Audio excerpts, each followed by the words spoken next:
rather than Osana Omonkobio saying Osana, it will be the Central Eagles saying Osana in the highest.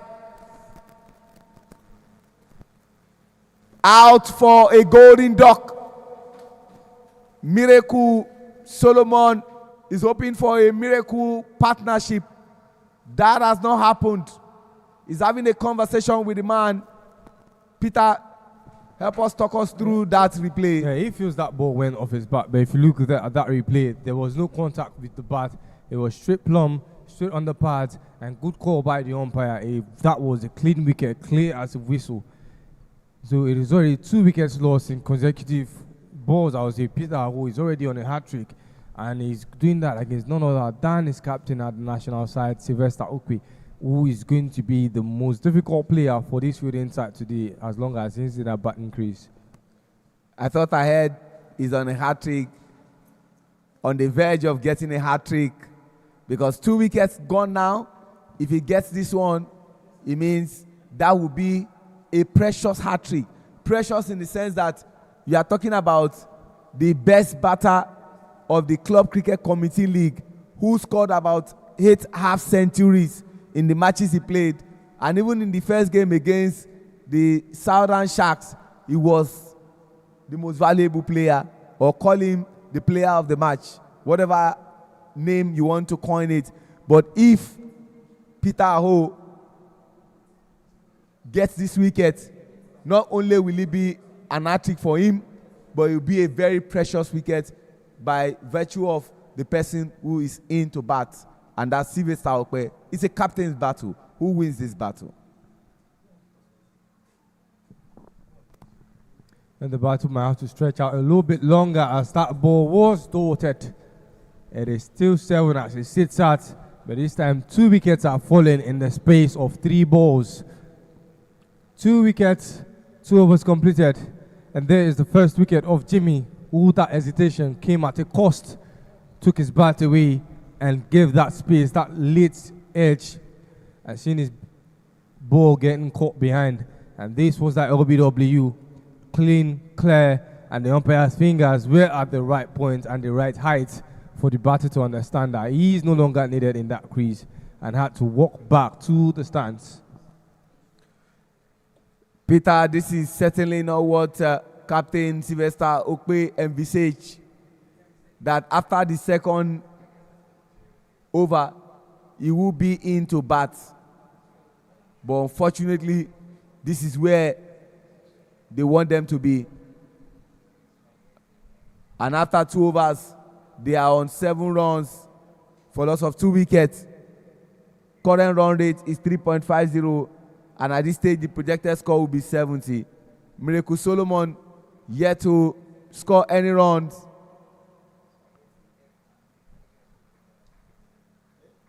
Prosper Hussein is still threatening from the Court of Appeal end, but yet to get a wicket today. In his first over, he conceded 4 runs.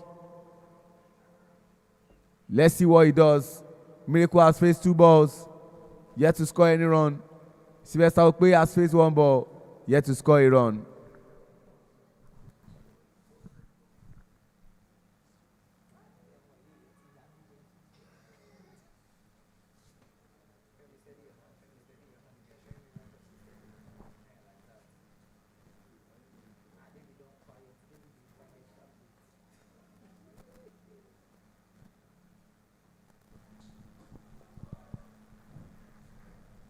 Miracle has been there long enough, hasn't registered a single run up until now. He just was able to get himself off of strike and send Okwe Sylvester on the strike path of facing the balls.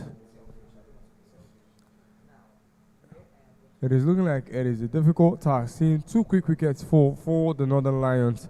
Charlie said that it looks very balanced, especially with the bat, but now as the 2 wickets are falling, they have to play more compact and try and play out this power play with these 2 pairs.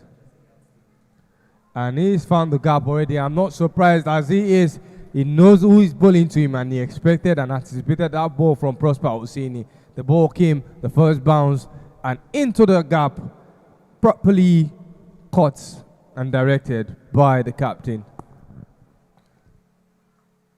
Elite bowler bowling to an elite batter, and an elite batter dispatched that ball so calmly, sending the ball to boundary and registering his first four for today.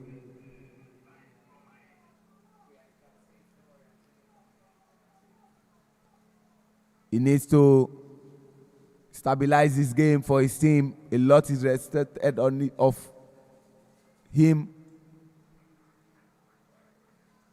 A lot is expected from Sylvester Okpe. He's a man who has fought many battles. He's carrying a lot on his shoulder. And he's playing against a familiar foe. Don't forget, Sylvester Okpe is the first Nigerian to take any team to a World Cup. And that was the Under-19 World Cup in 2020.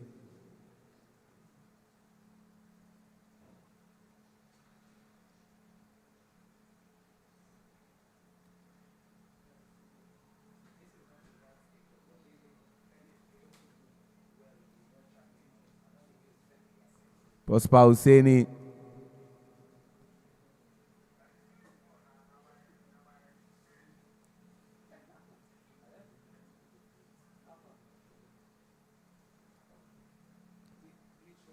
He tried to go for that ball, but at the end of the day, what a good bowling that looks more like a difficult route for Sylvester Okpe. 3 overs gone, 14 runs for loss of 2 wickets.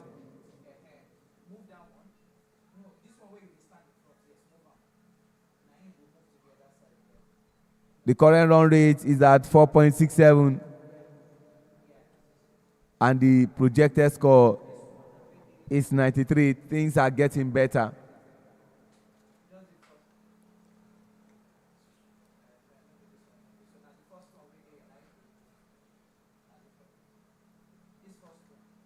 Miracle Solomon hoping for a miracle with the bats. Haven't faced 4 balls and scored 2 runs. He's on 50% strike rates.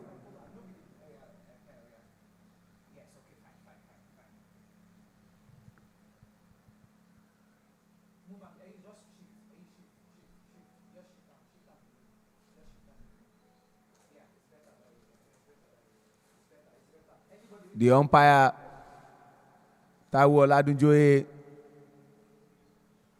expect to get things going.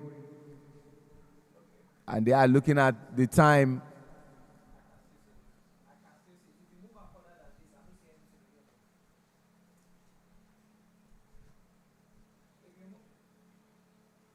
The umpire wants probably the side screen to be moved for clear vision. And that's umpire Taiwo Oladunjoye. You could see the hand gesture saying, this is not where I want it to be. Move it slightly. Once you get that done, then I will be fine. And that's Taiwo Oladunjoye, one of our umpires. You can see the thumbs up. I've gotten what I want. It's just like a batter taking the stance. And you, as an umpire, you keep telling them you are looking for the middle stump. You say slightly away until you get there. They say, yes, you are there. And so that's what Taiwo Oladunjoye has done. One of the finest umpires in Africa. Peter Oyi again is back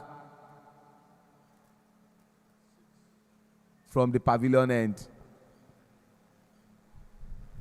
It is good to see Peter Oho pick up from, especially after match, the one where I had a talk with him and I was like, what went wrong today, Peter? And Peter said, it is one of those days, you have off days, but he said that not to worry, that is going to pull up better performances going forward, and he's doing just that. He's taking 2 wickets for the team, a very good comeback from the previous day's performance, and he's showing it on the pitch. And now this game, it looks like it is going far stretched.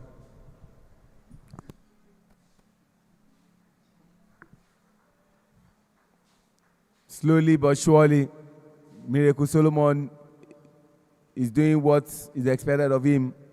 But more importantly, they need to form a partnership and keep their wickets. That is what has been missing. The reason they lost Elijah Jimmy Saturday on a Wednesday. And of course, Osana Omonkobio.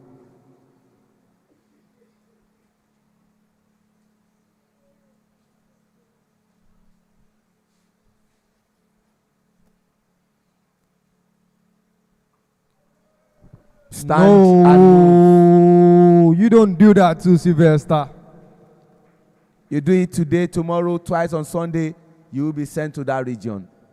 You could see he didn't bother to stress himself. Like they say in local parlance, person will go help you, you know, go stress him. Simple. You don't do that. Just very easy. And that's one of the favorite shots of Sylvester Okwe.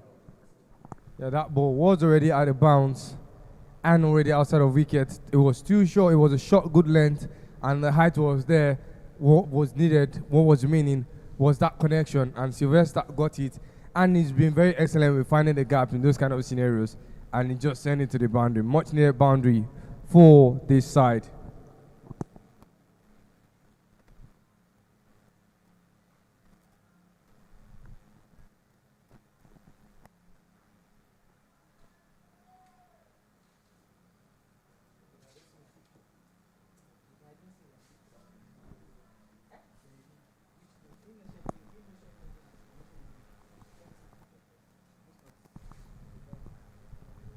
Peter, who has given his first boundary of the day, Prosper Hosseini has gotten one already, and both were in the same bowling line and length that Sylvester had taken advantage of.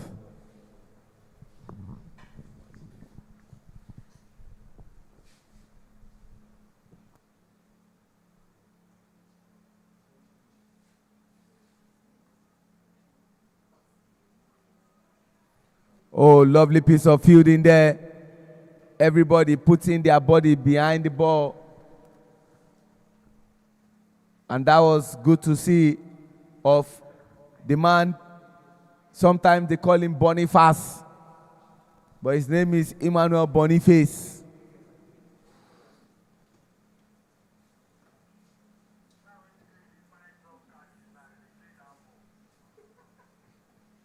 Peter Hall into his second over, has already gotten 2 wickets.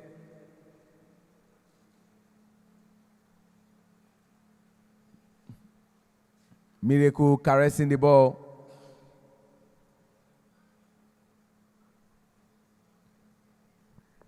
And that's prompted the captain, Sylvester Okwe, to go meet him.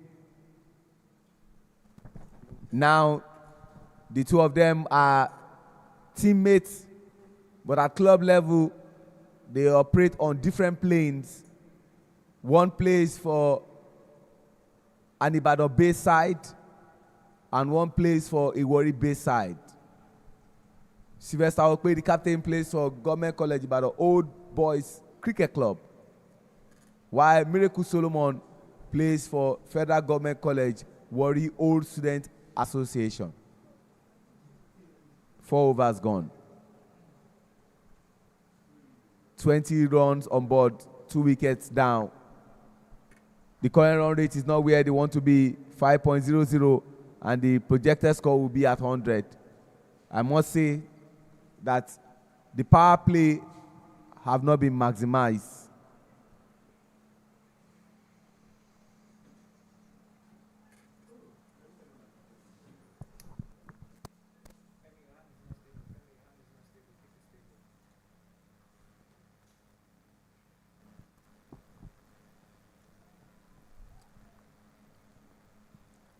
The man with that beautiful stop at the boundary.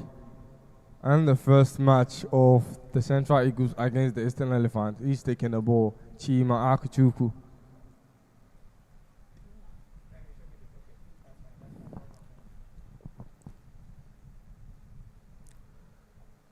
Bowling much better. And fuller to Sylvester. And onto the Storms as well. Not giving Sylvester that chance. Or driving it into the gap.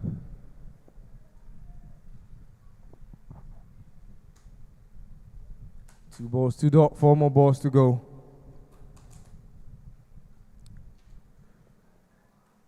It was about time. It was about time we saw that 4 get unlocked by Sylvester. It doesn't matter how high or how low the ball comes. Outside of the wicket, it's still very much punishable by Sylvester Okwe.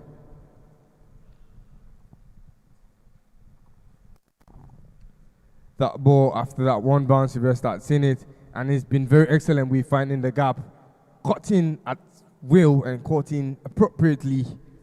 And Akachuku, the latest victim, 2 have considered a 4, giving out a 4. Not necessarily giving out, 2 have been played for a 4 by Sylvester. No any difference this time. Sylvester comes in front and makes contact, but there is a few that in the deep, and they will settle for just 2 runs. Now make that 3 as that ball was thrown into no man's land. Fantastic stop in the deep by Adebayo, but could not be complimented by anyone close to the batting area. And they take 3 runs off that fielding error.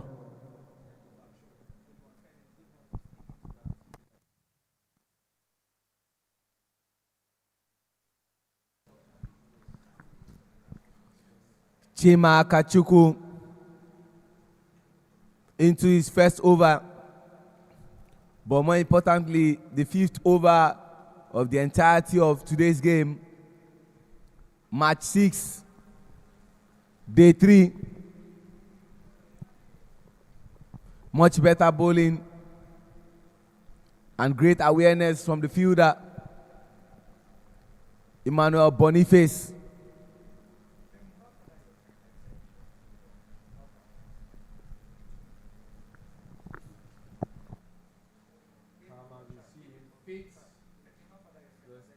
Still off the strike as Miracle hasn't really put up much runs, but it's been more of a compliment. And that is the 500th dot ball of this tournament. 500 dot balls in total have been bowled, and what a fantastic way to mark a milestone and end the over. 27 they've registered on the board, and only 2 wickets have been lost for the Northern Lions.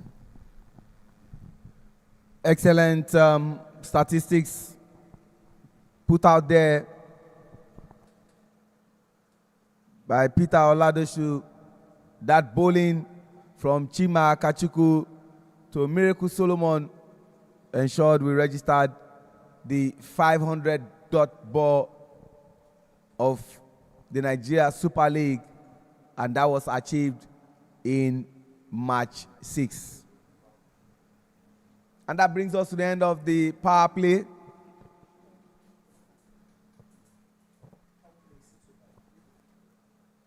I was just too in a haste to see the power play come to an end.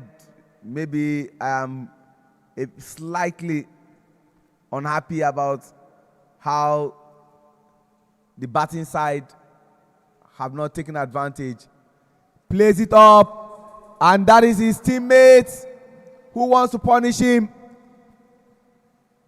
Ifeanyi Ubo coming from the pavilion end into the 6th over, but his own first over was going to get the wicket of his teammates at club level.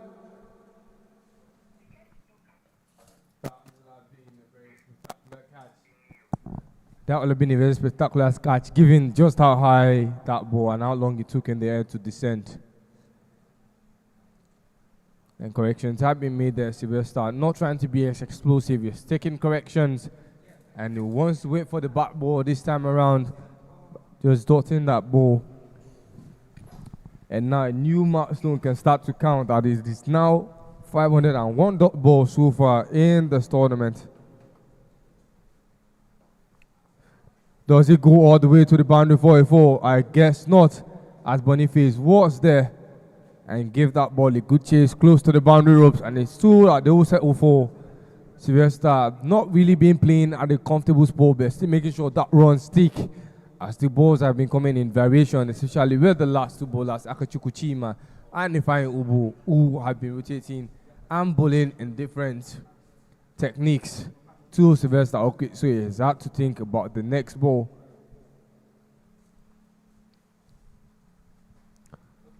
And that is a wide, not off the bat, but very much welcome by the batting side. Ifeanyi Ubo into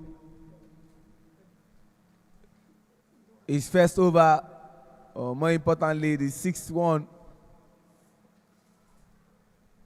Good stop there from the man spotting jersey number 22, Okoyemi Rashid.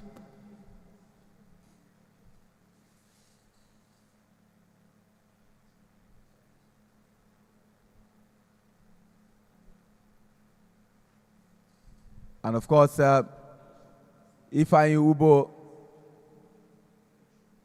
is trying to rearrange his field to suit the way he's bowling. And that was a cheeky one. But ladies and gentlemen, he fell for it. This was timely. Peter, the miracle has happened, and that is the fall of another wicket. Smart bowling by Ifeanyi Ubo. If you look at that replay, intentionally slowing that ball and hanging it in the air on purpose. And Elijah actually wanted to play off the back foot, waiting for the ball. And as he saw that height, and now that ball is when it stretched uncomfortably and sending it into the arms of an awaiting fielder. This is the team that celebrates that wicket for the Central Eagles.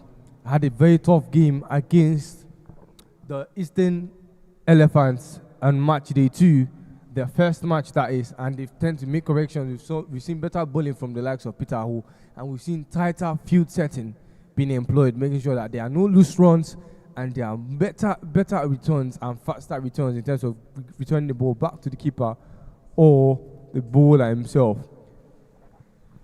He does that a lot. Sometimes he just tries to be inventive by not going with the pace and slowing things down, whereas you already have the mindset that you want to hit the ball and he slows it down. That was a brilliant catch from Samson.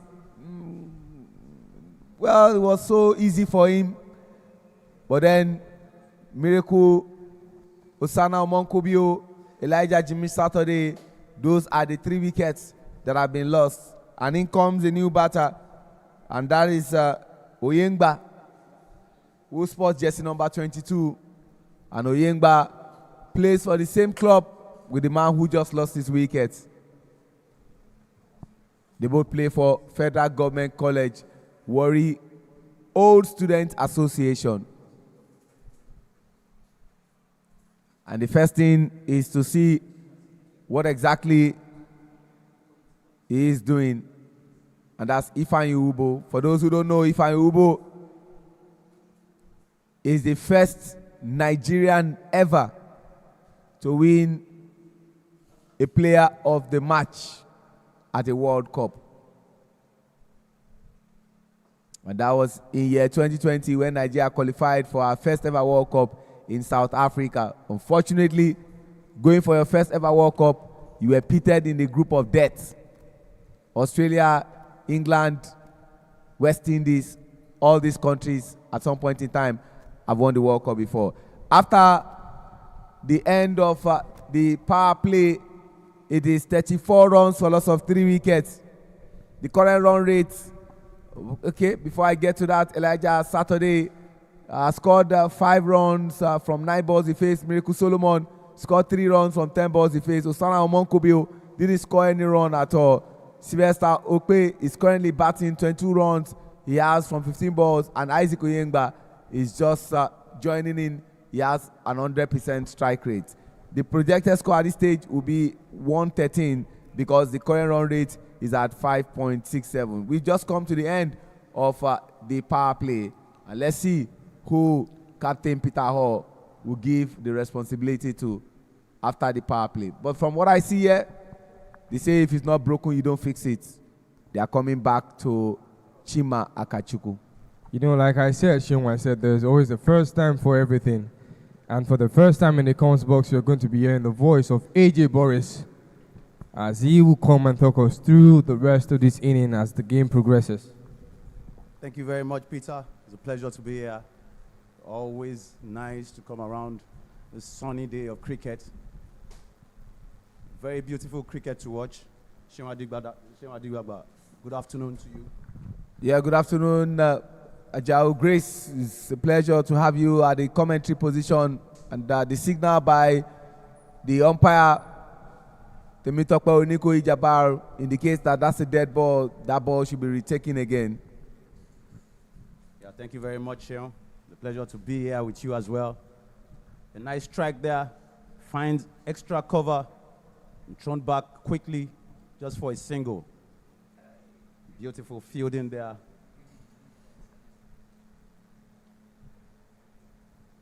I think Chima has tried to mix the ball up so beautifully.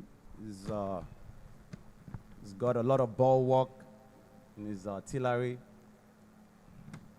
And shot and cut and heading for the boundary. The ball wins the race. What a strike there. Clean strike. Beautiful from Isaac Yangba. He's just in. He's gotten a rhythm going.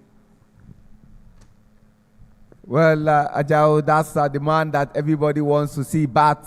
And that's Sylvester Okpe who caught that ball away. And that's a 4 to add to the runs he already has, which is 22. And that's the man that I'm sure Peter Aho and the entire team of the Central Eagles will be working to get his wicket. Is the man in form, the most informed batter in Nigeria as we speak. Yeah, my bad there, Shinwa Digbagba. I was mistaking the jersey number. You can see the strike. Oh, another good cut there. Straight to backward of point. And he's thrown a fast one back to the bowler's end. Lucky there. The extra cover is there. Backs up the bowler pretty well. Not to get more runs on the board. You can see the teamwork in the field. There's always somebody backing up the throw.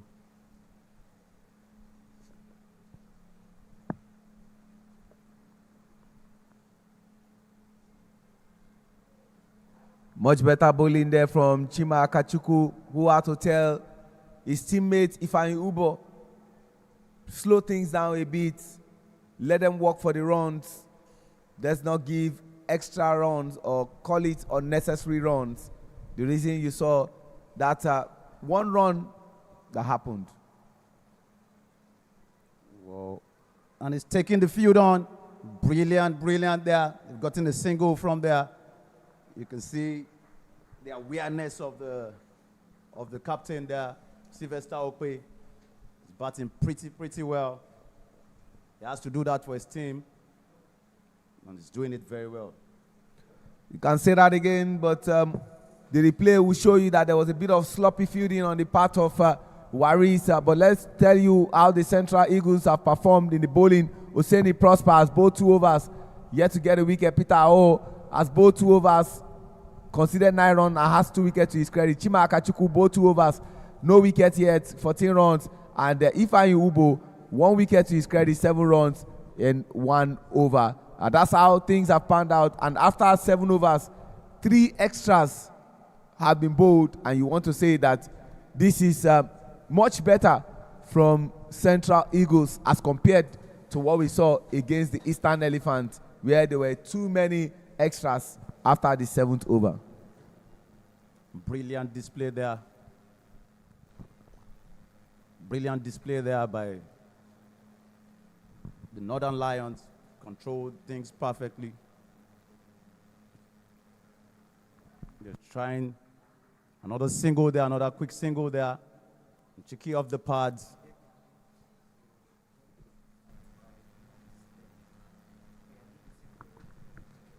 Ifeanyi Ubo is back to the pavilion end. And of course, the man is doing well. Remember, he told you about the 500 dot ball that happened from the bowling of Chima Akachukwu.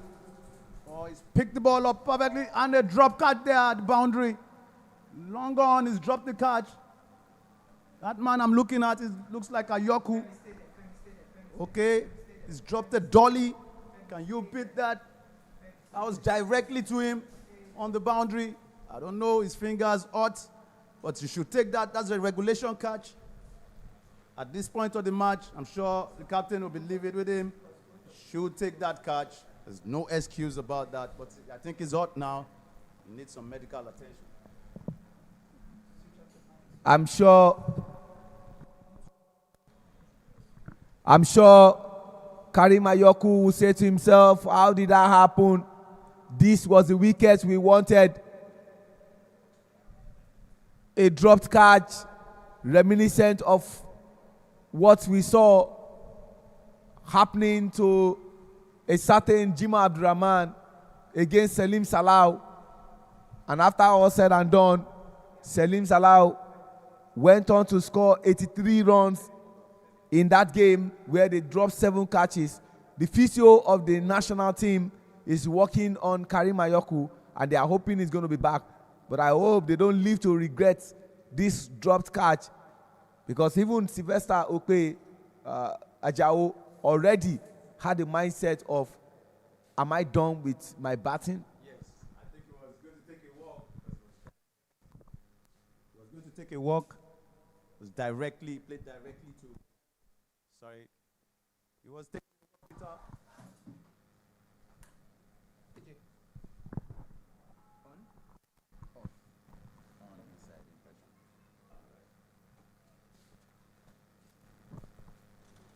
Yeah, Sheon, like they say, catches win matches in cricket.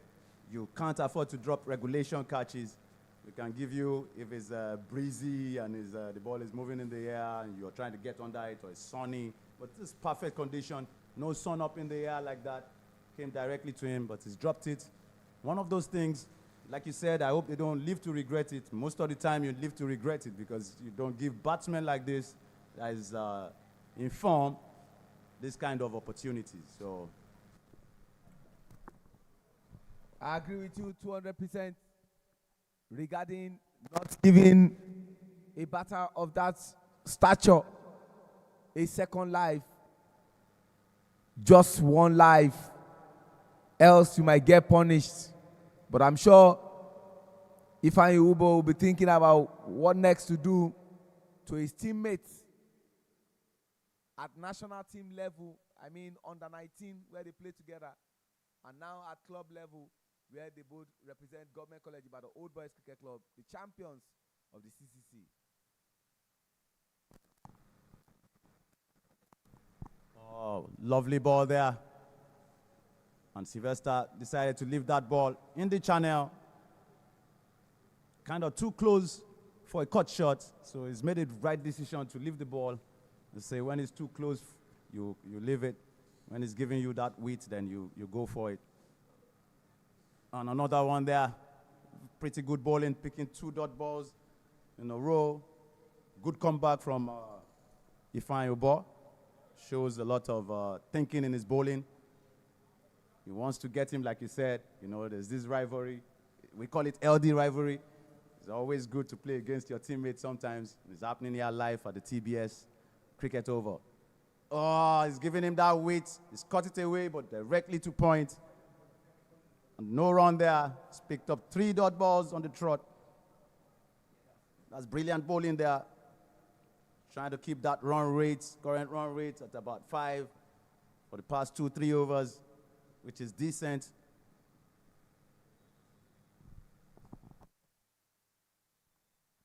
Slowing things down, run out chance. Another overthrow. Yeah, run out chance there. I don't know why they're taking on the field. Play directly to the fielder. They decided to take him on. The bowler not by his wicket.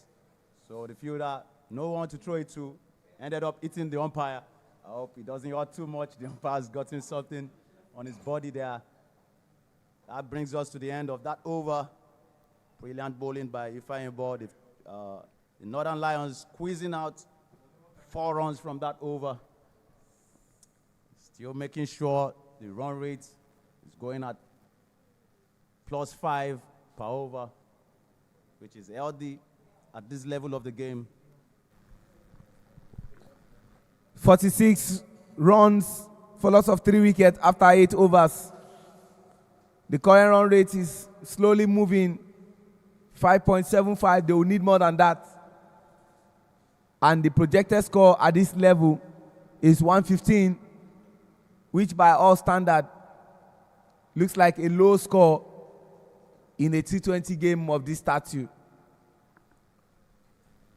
Okpe Sylvester, 19 runs short of half century. They need him to bat all the way.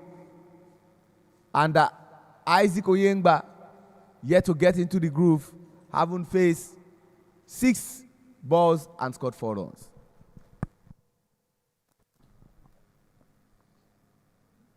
Yeah, I think they have to keep their wickets now. They need a partnership going on. Isaac needs to play around Sylvester. They need this partnership for another 5 overs. See where we get to. Then they see if they want to, step on the gas, speed up the run rate. But they need to keep their wickets, 3 wickets down now. Beautiful strike there. Lovely drive there to long off, taking an easy single.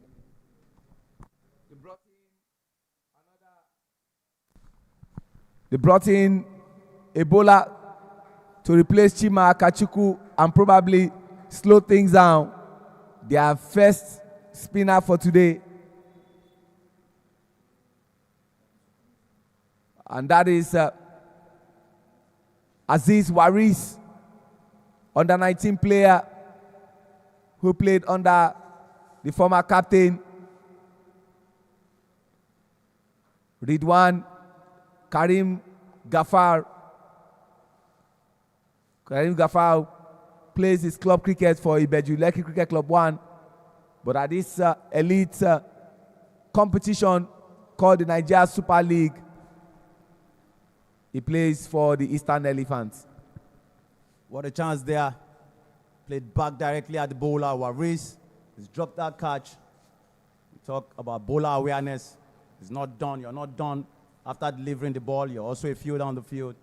You need to take your chances. That's another drop catch there.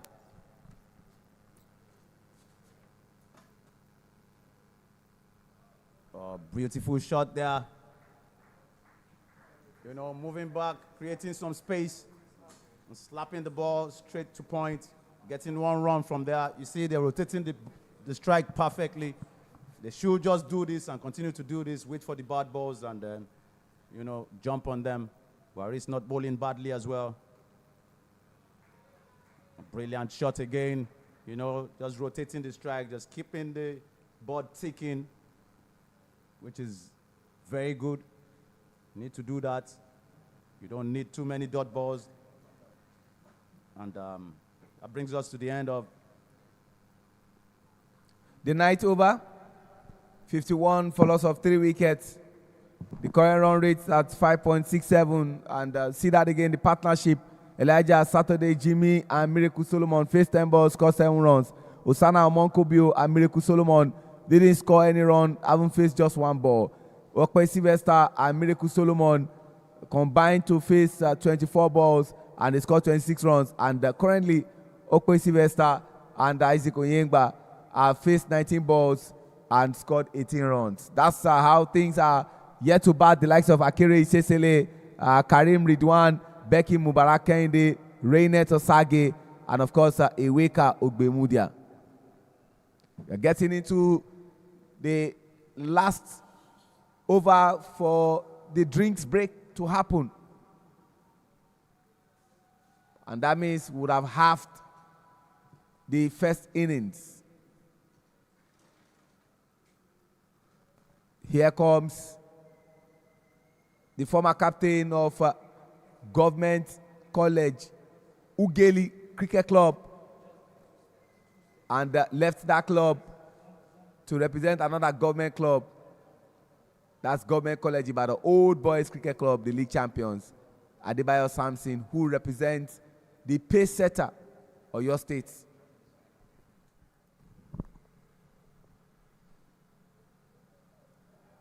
Good delivery there, good start. He's found the channel straight away. He's picked up a dot ball from there. Should keep that line, keep that length, help his team reduce the run rate. They're trying to put it down below 5. It has stayed 5.5 thereabout for the past 3-4 overs. So his job, Samson, is to try restrict this batsman in form. And a very good strike again. Middling the ball directly to a fielder, Waris. He's peeled it. They've gotten a single from there. Credit definitely must go to the fielding side, the Central Eagles. In the last 3 overs, we struggled to see boundaries. They bowled tidily, and they've also fielded like their lives depend on it.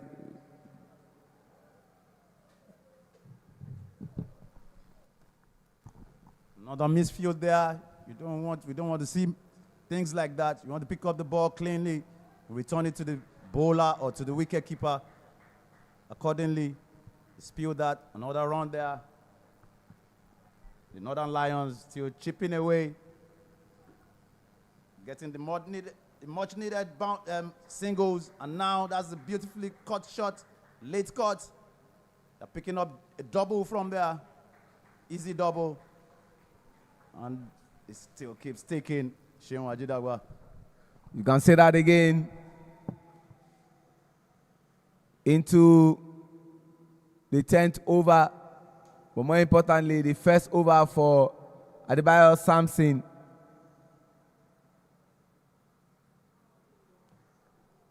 Missed opportunity there. And that's a bye. He's beating the keeper all the way to the boundary. That's some sloppy fielding. Keeper should do better. Can we see that again? Looks like there was connection with the bat. Yes. Oh, there was a teenage there. Wow, the ball runs through to the boundary. And that goes to Sylvester Okpe. He's gotten a boundary from there. Good, he's moved on to 41 runs, 9 more runs to his half century. He's batted so well from the top. And another one straight back to the bowler. He's miscued that, misfielded it, and another single from there. You have to take care of this field. You have to take care of the ball. Yeah, he's explaining this to his teammates, how we spilled that. That's uncalled for, though. All right, that has brought us to the end of the 10th over, which is time for drinks break. Big shout out to our 2 on-field umpires, umpire Taiwo Oladujoye and umpire Temitope Oniko Ijabar. And from indication, Northern Lions have scored 60 runs for loss of 3 wickets after 10 overs. I'm sure one of the many things that the 2 coaches will be having as conversation with their team for Central Eagles, which is the side that is fielding Coach Ademola Onikoyi, and of course Friday Udo will be having that conversation. And of course for the batting side, you can see their coach juggling in former Nigerian international, and of course the man who is in charge of the strength and conditioning of players of the national team, Sheye Olympio, also going in to have a word of conversation with Isaac Oyengba and, of course, the man who is informed, Sylvester Okwe. And, of course, the man who takes care of the umpires, the third umpire for today, ICC Africa Level 3 umpire, Kendi Olambiwonu, goes in to go and meet his colleagues to see that they also need to re-energize and get better. Thank you very much, producer, for showing us the umpires also having water into their system so they don't get dehydrated. A few highlights of some of the wickets, and we'll be back. So, AJ, good afternoon. Yeah, you're doing fine. I can understand, but you need to, if you don't know what they did, just say boundary, because you said they buy, whereas they played off the bar. People are listening and people are betting. So if you tell them something different and they see something different, it goes the other way. It goes the other way around. So you get, so please just stick to what you see. Yeah. Thank you.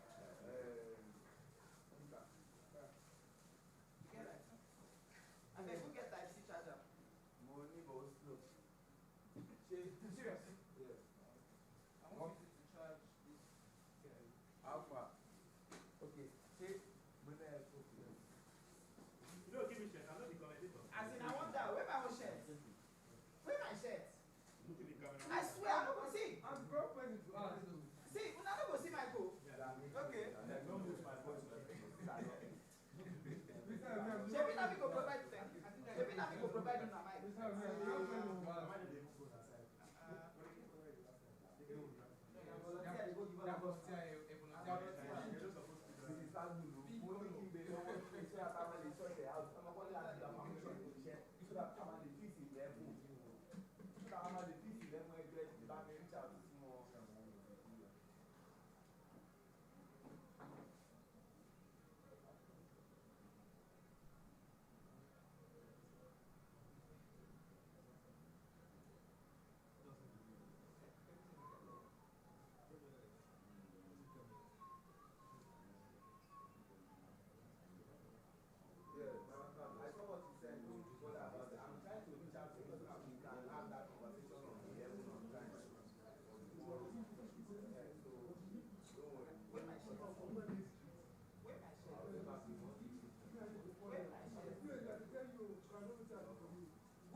We are back.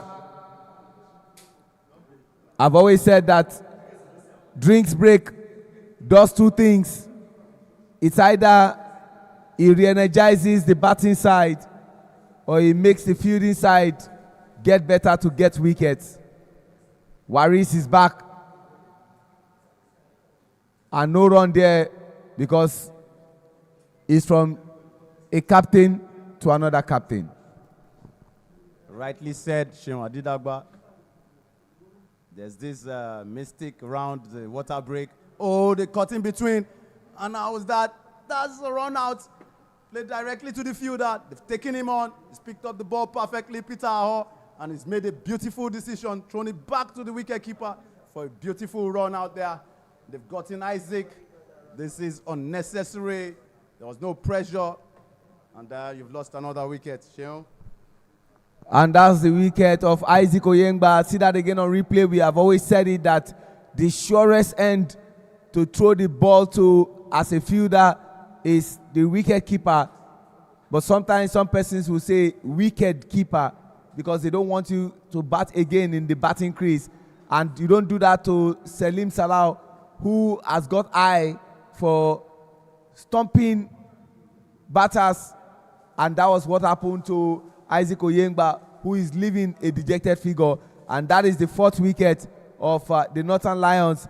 He now needs somebody to bat with. He was thinking he already got a partnership in Isaac Oyengba, but unfortunately, reality staring us in the face is that they have lost 4 wickets. And in comes a new batter for the Northern Lions, and that's the man sporting jersey number 8. So like you said, and like we said, the superstition around the water break still holds. When you come back after water, you want to take your time and start from scratch again, you know. You've had a break, and then, oh, another sweet one there from Waris. The man, Justin, is trying to take a stride out of his wicket. Lucky him there, wicketkeeper, throwing directly at the wicket, missing it by whiskers. Let's see that again. That was breaking communication, and the man who just came on, the other twin, this is Akere Isesele. The other brother is Odion Isesele. Waris bowling very well. He's picked up 4 dot balls and a wicket in this over. Ah, whoa, cheeky. No man's land there. Trying to take on the field now. Final ball running very fast, attacking that ball, making sure there's no second run from that delivery. And Waris ending up 1 run from the over, 1 wicket from there, picking up 4 dot balls. Brilliant bowling, I should say. Brilliant from the youngster who I came in contact with in March of 2025 when Nigeria hosted the ICC Africa Under-19 World Cup qualifiers, that we saw Laksh Shrenia Bakrenia. They call him the Tanzania War, leading Tanzania to the battlefield here at the Tafawa Balewa Keruva to take that sole ticket that had countries like Nigeria, the host, Namibia, Sierra Leone, Uganda, Tanzania, and at the end of the day, Nigeria, Uganda, and Sierra Leone getting relegated. And Samson Adebayo to the attack again. He's come back into the attack. He's come back very lively. He's putting the ball in the channel, not attacking the stumps. Sure, his game plan is to pick up the dot balls from the way he's been bowling. Onto the wicket now. On the missed time. There from the batsman. New batsman in. I call him His Excellency Isesele Akere. Still trying to get his groove on. I think Samson has noted that. That's why he's coming back onto his stumps, trying to get his wickets before he settles down. And brilliant there. He's walked the ball and he's taking a double. Oh, overthrow there. They're taking the 3rd run there. Now to the wicketkeeper. 3 runs taken. Very brilliant running between the wicket from these two. Life is all about taking risk. They took that risk. It could have ended in the negative way, but the positivity that they are getting is that they have 3 additional runs to the total runs that they have scored. Credit must go to how the Central Eagles have curtailed the Northern Lions.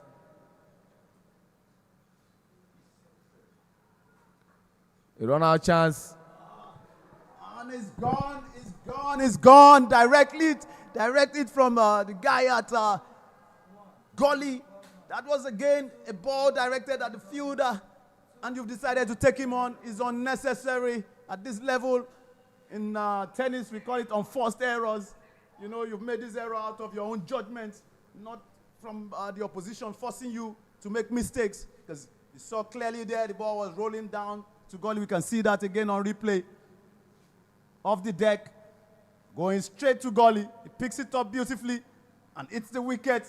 Brilliant, brilliant fielding from that youngster, Peter. You can see him celebrating that brilliant performance. Brilliant fielding from Peter. You want to say that it is not Peter Oladoshu, it is not Peter Hall, but this is Peter Isari getting the wicket of Isesele, who didn't really have much time in the batting crease. Faced 6 balls and scored 4 runs. below par performance. And you can see Shima Digbala, sorry for cutting you short. He called for the run. If you see that on replay, he was going blind of the striker. He called the run, and he didn't make his ground. 2 run outs, one from Isaac Oyegba and the other one from Akere Isesele. Coincidentally, those two represent the same club. And in comes the former captain of Nigeria's under-19 team. This is Ridwan Karim.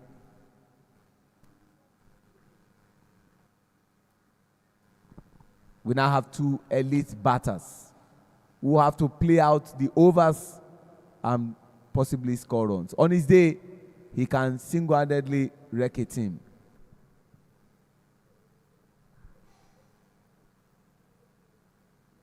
Oh, swing and a miss. He's been beaten by Samson. Brilliant channel there. Samson bowling at the 4th stump. You can see that clearly beating the batsman. We give all the credit, like you said, to the Central Eagles. They've done very good at this bowling. They've kept it at 5.5 per over for as long as I can remember. Oh, he's straight down the leg. And the wide ball there declared by the standing umpire, Taiwo Oladunjoye.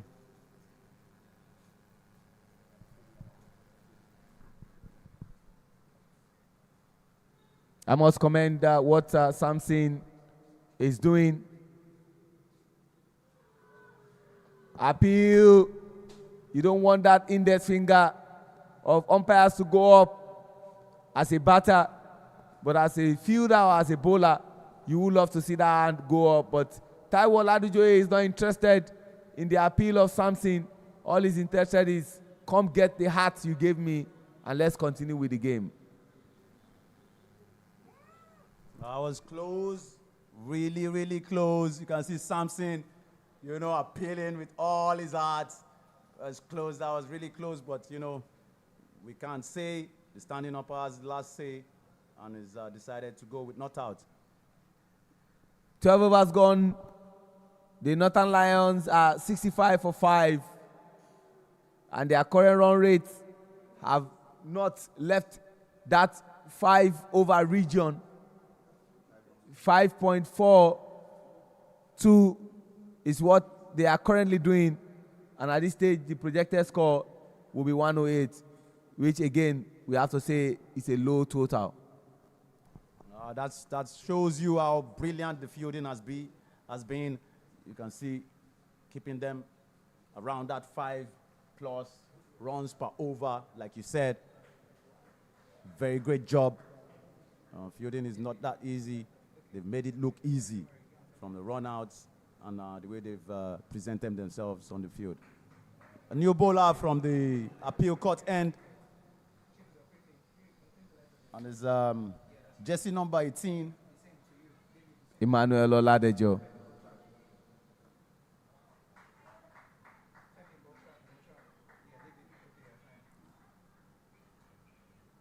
Yeah, you can see he's bowling to his field. The Batman's picked up mid-wicket there. Gotten a single from there. We have to make a correction. That's Emmanuel Oche Boniface. Apologies. My hands are up. Coming from the Court of Appeal end into the 13th over.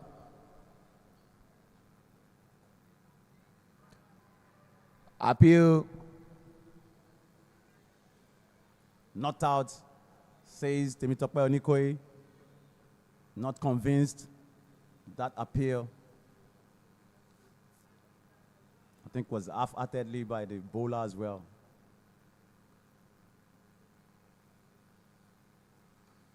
And he's taking him on. Karim trying to take him on his, and you see what's going on here. Very brilliant call by Sylvester Okwe. He's seen so many dismissals by run-outs. Now he's taking his time. You don't need to run yourselves out. You don't need to put pressure on yourselves. Just keep it ticking. And let's keep a partnership going here. That's what he's telling his teammates. Very important. They need to play out the overs. Like they say, once beaten, twice shy. It happened with Isaac Oyemba. He doesn't want to be the architect of that run out again. The reason he feels we must communicate better. And I always said that in cricket, communication is very, very important. Which one do you want to employ? The upward and downward communication, horizontal or vertical, or up and down, whichever one you employ. Most important thing, communication, communicate, and play out the overs. Another single by the captain, Sylvester Okwe, taking closer to his half century. No run there because no is the call from the captain. No more risks. No need to take unnecessary risk. They sent him back. Ends the over. 68 for 5. 13 overs gone. See the replay.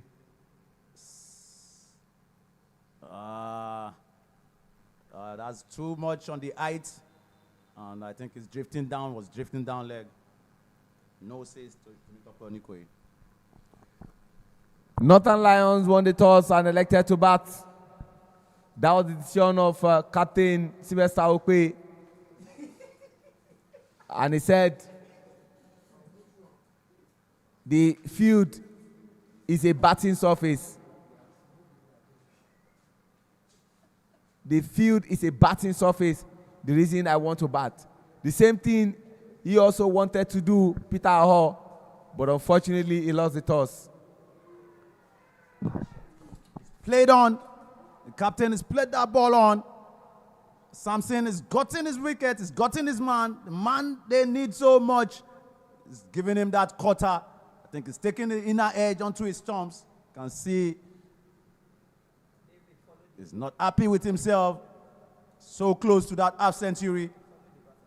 Much needed by the team and himself going forward in this tournament. Sports can be cruel sometimes. Just some weeks ago, Samson would have been jumping on Sylvester by getting a wicket because they play for the same teammates. Fast forward to this day now, they are playing apart, and he's very excited to get a wicket of the best batter in the league and the man who was almost going to take his team home. I must say he has done well to stabilize the team, though this is not the kind of score they will have wanted to post, but that's the reality on ground. And of course, in comes a new batter, Rainet Osage, into the 14th over, and you have a feel of what Samson Adebayo is currently doing with the ball.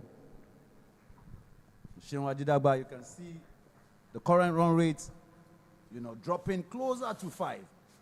5 overs, it used to be. Okay, so you can see on the screen, the captain is not happy with himself. He's just walked out.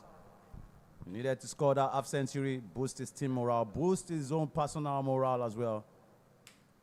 His man in form, Shinwa Didagba, talks so much about him. I don't expect him to be excited, AJ, when you are 8 short of half century and you were hoping to bat all the way so that the runs that your team posts, can go up. But unfortunately, he has lost his wicket, and that's the man there still looking a dejected figure and still wondering what just happened. But then the opportunity falls on Rainet to reign in the batting crease.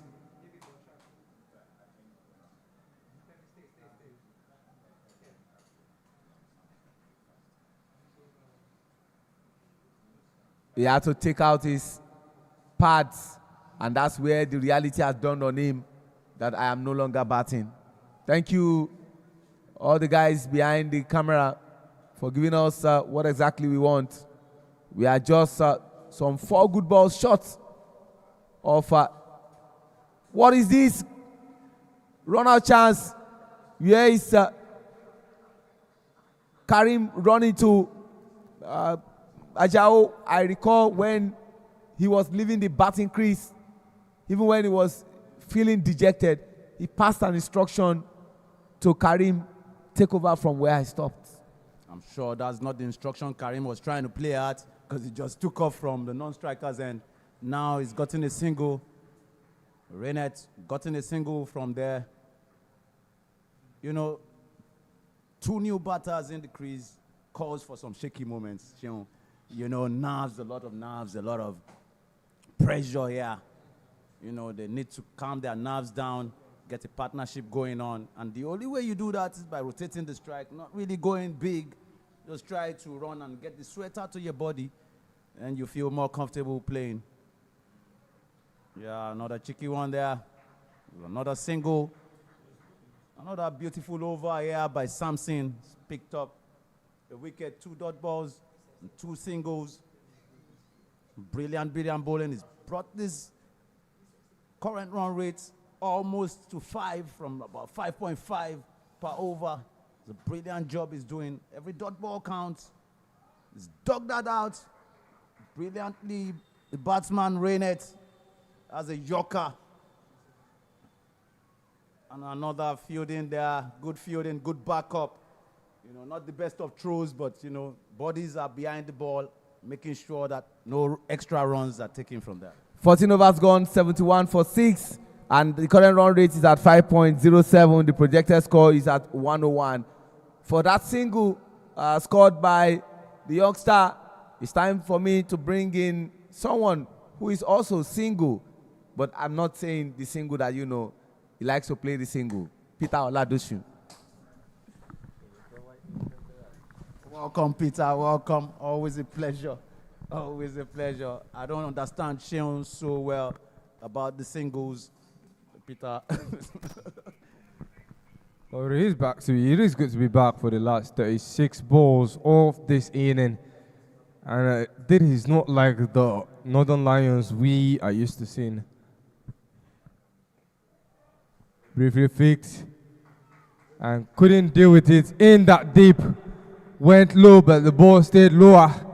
And there wasn't any body placed behind that ball. And that one bounce to the boundary sees a skyrocketed 4 much needed runs for the Northern Lions as we are slowly going into the last 5 overs of the inning.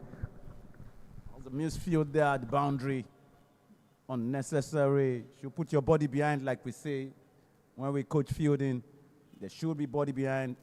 If something could, you know, change the trajectory of the ball, touching the field. Whoa. Another risky run there, but safe. 1 run taken from there. Like, they need to be positive, like Peter. The 4 runs very much needed for the Northern Lions. Like you said, this is not the Northern Lions we're used to seeing. Right now, everybody is just trying to do their own beat and putting all hands on deck. The desperation is getting too much right now, as it seems. And it's just a matter of time before another runner will actualize if they keep on taking unnecessary and too many risky runs. You can understand just how much they want to put on the board before another wicket falls. Because any wicket that falls now sees the Central Eagles eat already into the tail end of the batting order for the Northern Lions. And they want to avoid that. These two in there now want to push as many runs as they can on the board before we get to the penalty meet over, where everything is all about being explosive. So they want to keep wickets till then, and they will need to by staying as long as possible. Point over the bowler. Now running in from long on and long off. You can see this Central Eagles team brilliant on the field. You can see that enough. Throwing the ball, getting behind it, backing themselves up. As a ball point over the bowler.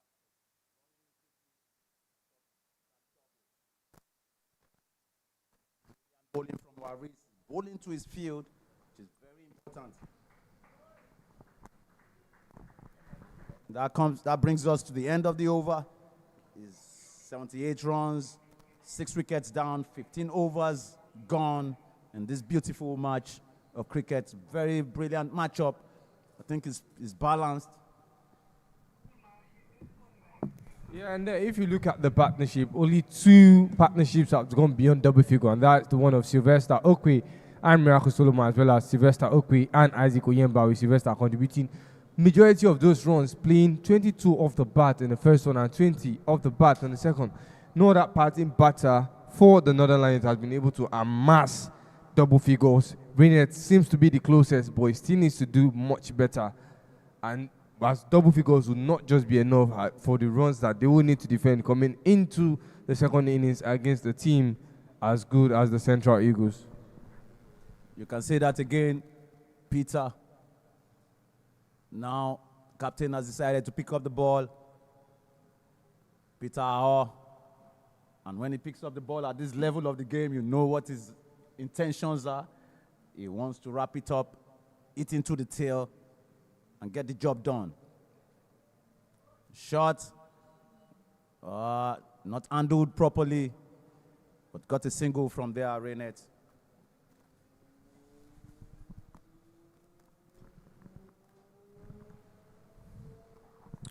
Only 10 runs so far, and he picked up the first 2 wickets for this side.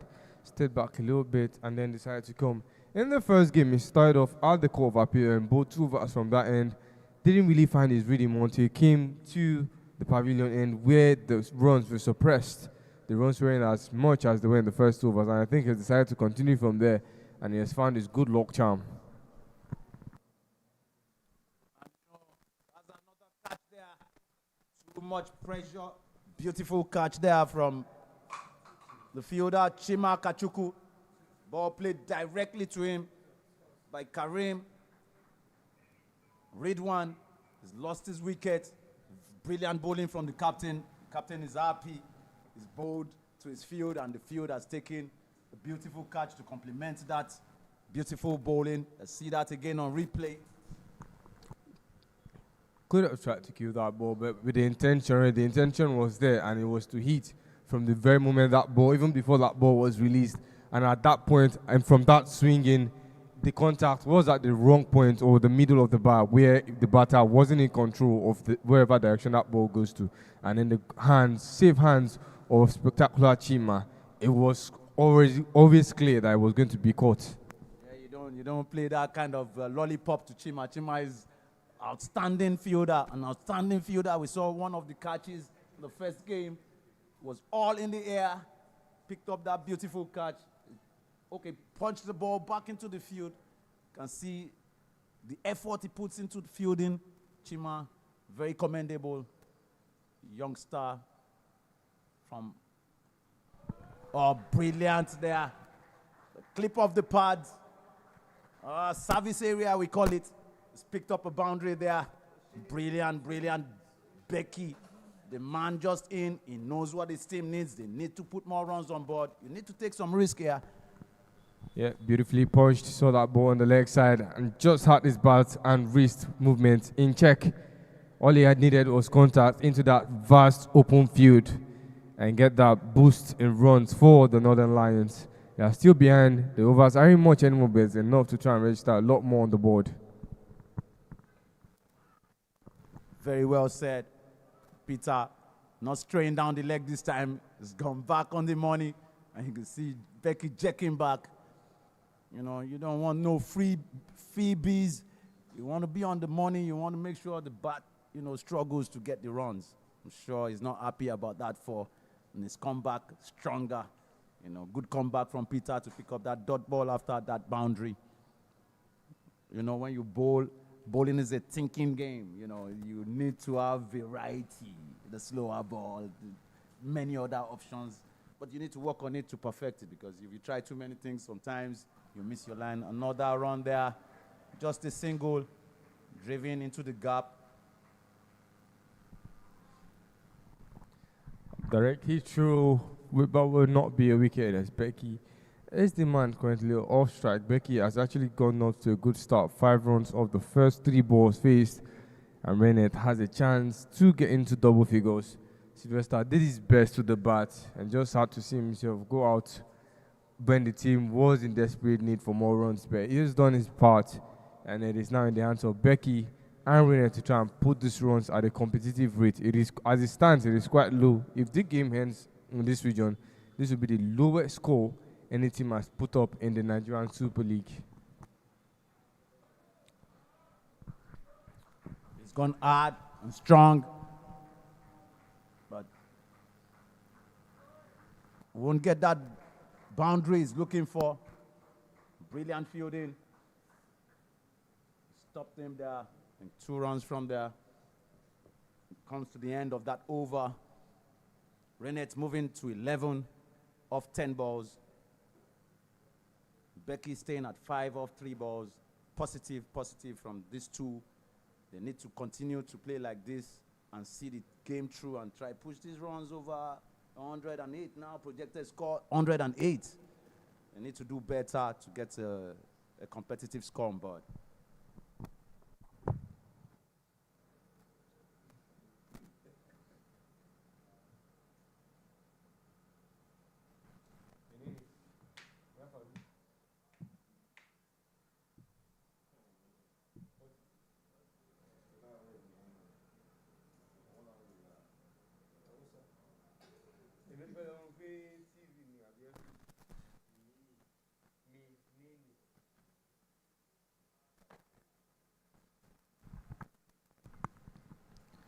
Not surprised to see Prosper Oseni come back immediately, as both the partnership, the chemistry of Peter Ahoua and Prosper Oseni coming in simultaneously to bowl has been very, very electrifying for the Central Eagles. The Northern Lions will be going against back-to-back pace as this game is going into the tail end. Rightly said, Peter. You can see how fast that ball left. Becky didn't even move his bat. The bat had left. Oh, now he made contact directly to Waris. Waris done a good job. Stop that ball. Put his body on the line. That's what we want to see fielders do, you know. They have done very well on the field. You can see by the stats. They've kept them 5 per over for so long. And, you know, chopping out of that 5, trying to beat that 5 down to something 4 point. And in the 4-run region, Prosper is bowled it short. And Becky's taking him on. Taking 2 from there. Quick running. Good backup again. You can see that ball, very first throw from that man at long on or long off. Fast as hell. Beats the wicketkeeper, but this is always a backup. Peter, you can see this is brilliant fielding from the Central Eagles. They've done very well in the fielding. I should say that again. Fielding has been their best performing area. If you look at the stop in the boundary by Akichuku, Chima, and as well as all the extra runs that were prevented, it has been what helped them get that narrow victory. That is the narrowest of victory. As it stands now, that will be the lowest run gap, the lowest marginal win that you can get in the Nigerian Super League, unless there's a power play over. But until then, the Central Eagles had that tiny margin. That was enough to give them 2 guaranteed points. And they are looking to also join the mighty Tigers, the Middle Belt Tigers, on top of that table, sitting at level on points. But let's not forget, cricket is a 2-way game. These guys are fielding now, and they will come in and bat. And they, at some point, will be tested if the Northern Lion is up to the task that is coming into the second inning. No doubt about that, Peter. Very, very, very correct. Who they bat, they bowl. That's what we say when we were growing up. Who they bat, they bowl. So when you are enjoying your fielding session, when you're bowling and enjoying and taking wickets, always remember that you also have another task of coming to play the runs that they've considered. Oh, brilliant Becky. Getting his bat onto that ball. There's a chase down the boundary. Brilliant chase by Peter, the young lad. And this stop that boundary. And they get good runs from there. Last ball of the over. Brilliant stop by Isari Peter. Chased that ball. Won the race to the boundary. Caught up with the ball. Ends that over. Is 92 for 7 after 17 overs. And the Northern Lions are not dropping their shoulders yet. Not at all. They've moved up again. They brought them down almost to 5. Now they're going again to about 5.5 per over. So they've kept that 5 consistently over the length of this game. And then I think we're going to see some fire play. They need to throw some blade to the ball. Maybe last 2 overs, maybe last 2 over. I don't know the game plan. But now they are edging closer to the century mark. They need to get some more runs above that century to be competitive. And let's see how that plays out. Giving the ball back to Ifeanyi Ubah, another speedster. It's a lot of variety as well. Comes with the slower ball, comes with that tempting ball you want to, when you think you can blow out of the park. And let's see how we operate against. Oh, wide swing and miss. You can see the intent there, Peter. Yeah, we're already down into the last 3 overs. And Rene Tosagi will want to add more runs to the board. He's already into double figures, but he knows that it is far from enough for what the team will need to defend in the second innings.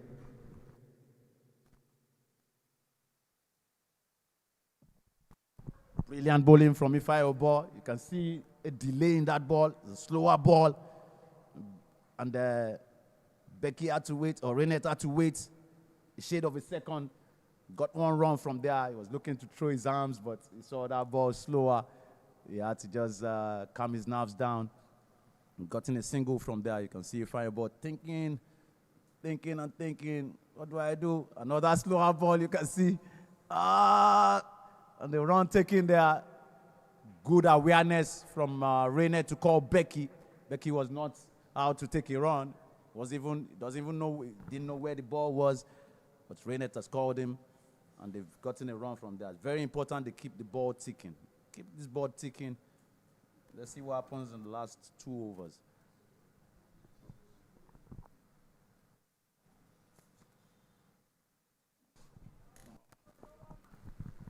Adjusting away from his wicket and still sending that ball to the leg side regardless. There's too much gap between the batter and the ball, and that ball wasn't in the right place of contact. But luckily, it wasn't a catch, as the fielding structure is set to cover on any extra runs from being bettered. A long on is employed, as well as a deep mid and deep square leg on the leg side. He's gotten the ball in the air now.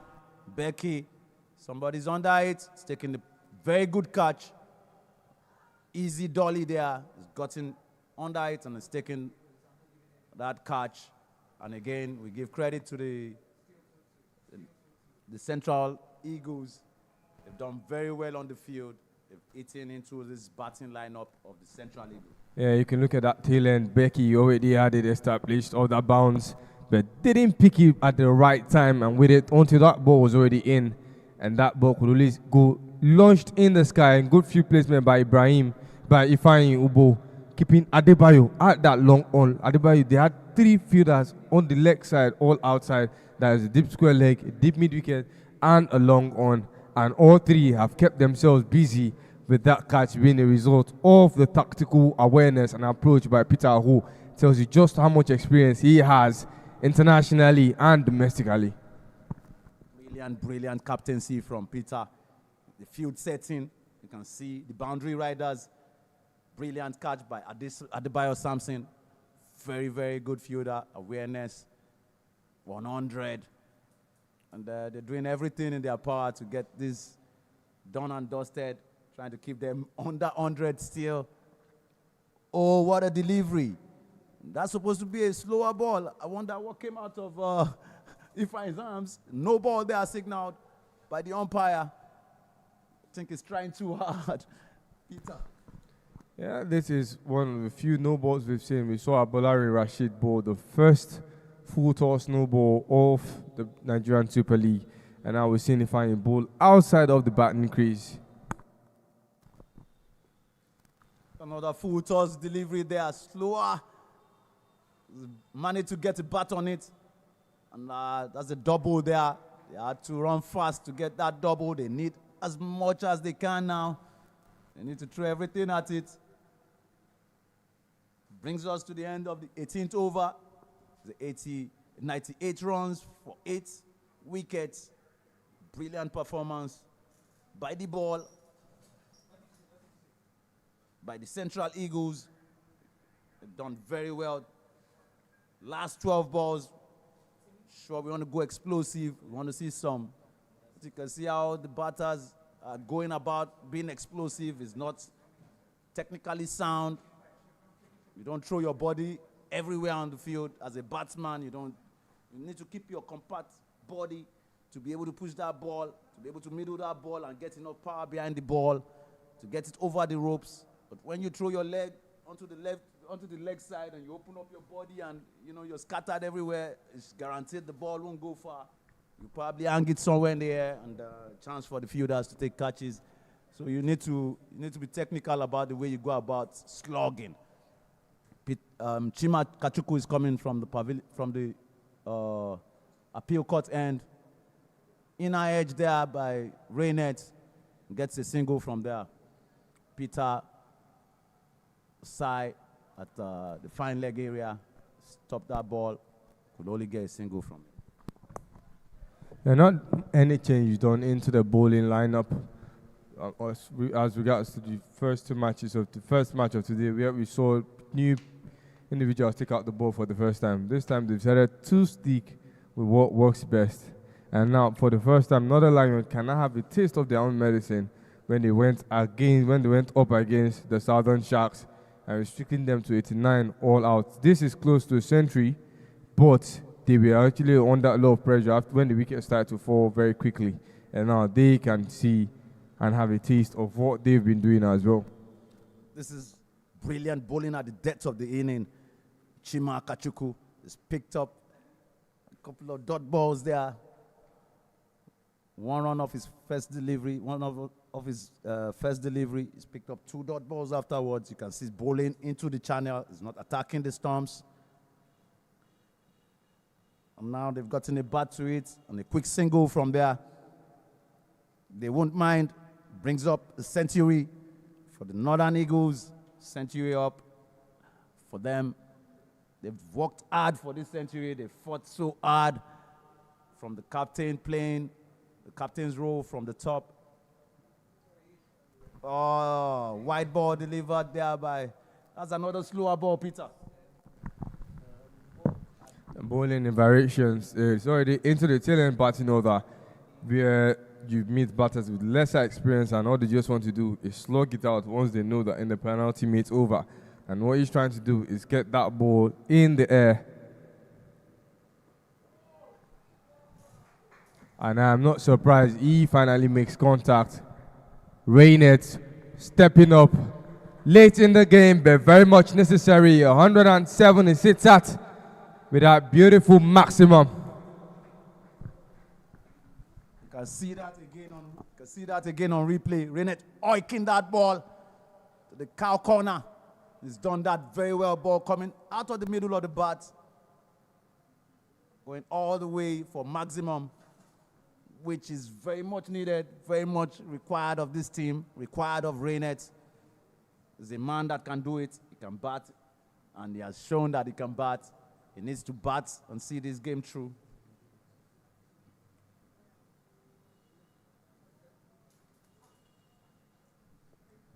They need to continue this way. Rainet is moved to 23 runs off 16 deliveries.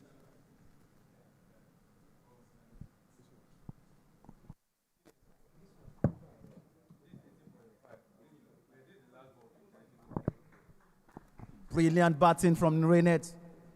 Last ball of the over is made sure is rotated strike to keep that strike on for the last over as the senior batter for his team. He needs to take control. He's done that very well, taking that single off the last ball.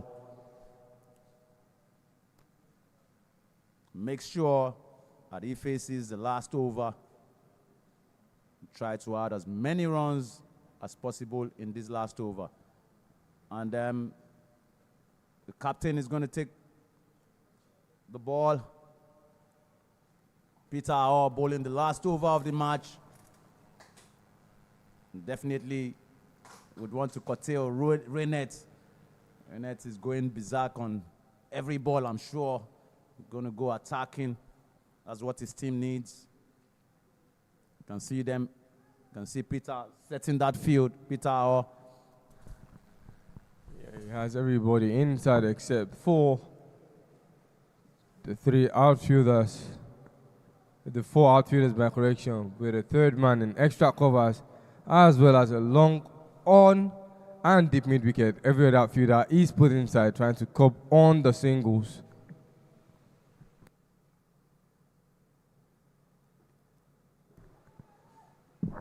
Brilliant glove work from Salim Salau. Some inner edge from Rainet. Very quick hands. Beautiful glove work by Salim. Stop that ball from, traveling down fine.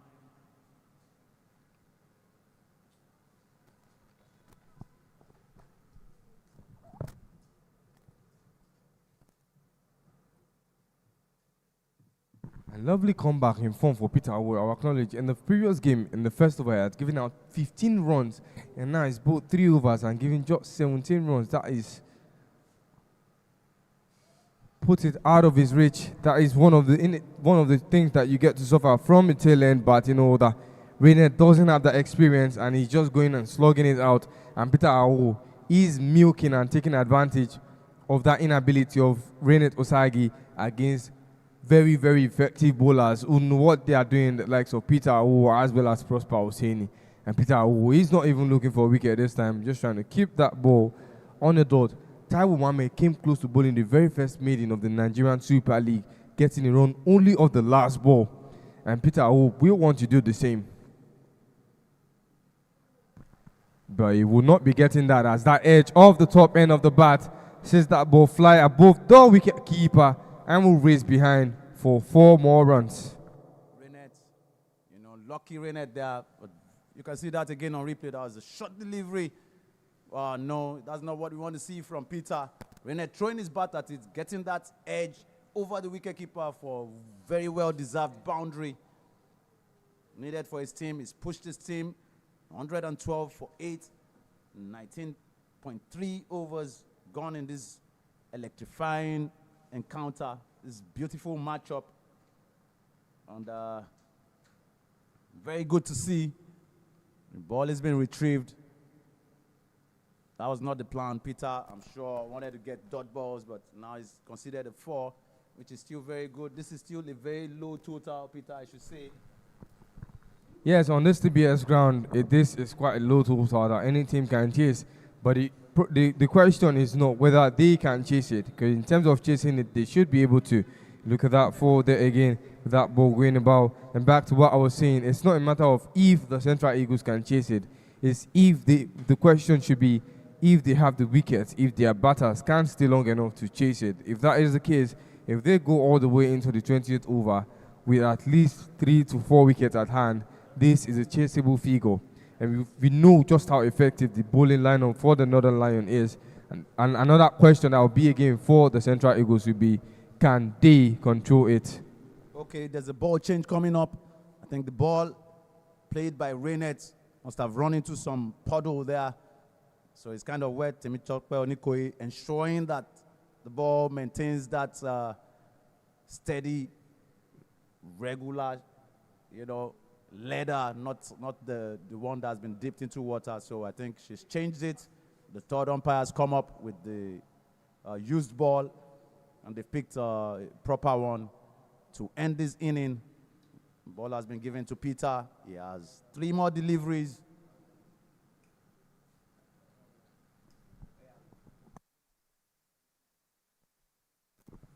Peter Rainet is keeping out and then, creating space. And I think Peter is too quick for him. If you create space, the ball is gone before you even look. You can see again, he's creating space, moving out of. He's being bowled by Peter. He left his wicket.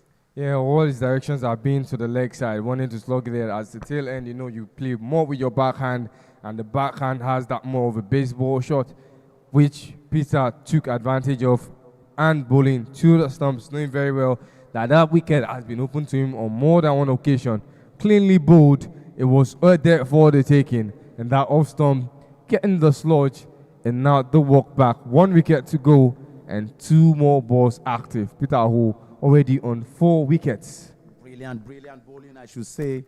Like I told you about the technique, you know, when you're going all out at hitting the ball last 2 overs, is not creating space against pace. Like you said, you mentioned the quality of Peter and Prosper coming at the depth of the inning to, you know, clean up the tail. Very experienced players, you should say, senior players. They have so much experience under their belt. And this is shown clearly here. Reinert always walking out onto the leg side. He just bowls his off stump off. And that brings Okasha into the rhythm. Has 2 more balls to face. And Okasha gets his edge onto the ball and flies into the boundary. No slips. The wicketkeeper, Gully, that ball's managed, gone between the wicketkeeper and Gully, finds his way to the boundary for a 4. A little back edge being played here, and this one is just one of them. Wanting to go big, and the result is still boundary regardless. 116 seems quite low. Remains to see if the Central Eagles have what it takes coming into the second inning to come back the efficiency in the bowling lineup of the Northern Lions. The Northern Lions, the packed side, Peter, from the way we've seen, they bowl and bat very well. So we're just saying, we've mentioned again and again, we've reiterated the low score on the scoreboard. And Peter is stopped to think about it. Umpire declares a dead ball. He's going to take that run up again to deliver the last ball of the inning. It's been an interesting one. It's gone forth and back and forth. You know, batting taking the lead, bowling taking over in the middle stages, and again, bowling coming to play at the latter end. Okay, just 1 run there to end this inning. Beautiful, beautiful cricket we've seen. Good catches, direct throws, run outs, brilliant fielding. Very, very good batting from Sylvester Okwe from the top. You know, playing his team into this game. They've tried. We end at 117 for 9 in 20 overs. Central Eagles need 118 on the second inning to win this game. I think that total is quite chaseable.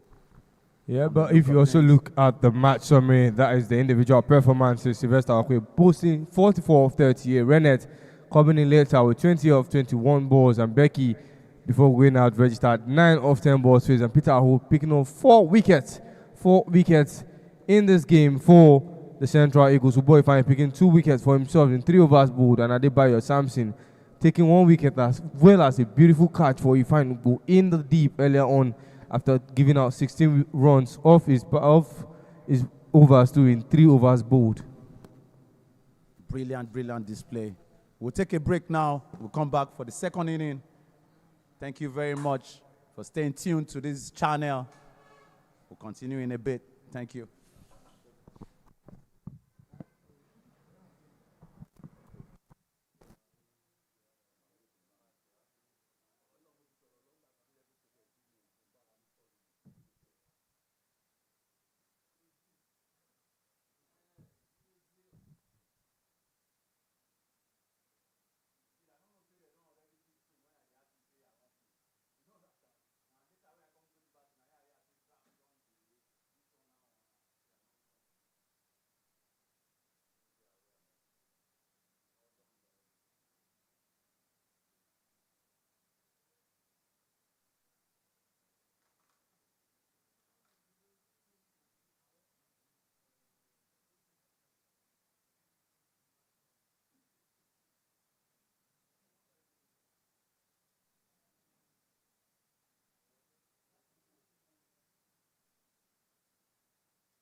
Now the second inning is about to get on the way, with the Central Eagles needing 118 of the next 120 balls. And they have sent in none other than the informed Salim Salau to kickstart the striking. And Salim Salau will not be alone, as he's being paired with Peter Isari.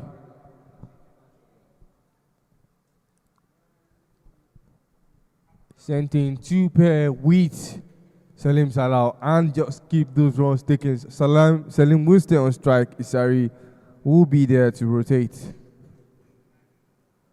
Bold shot, but no contact as this escaped that scare.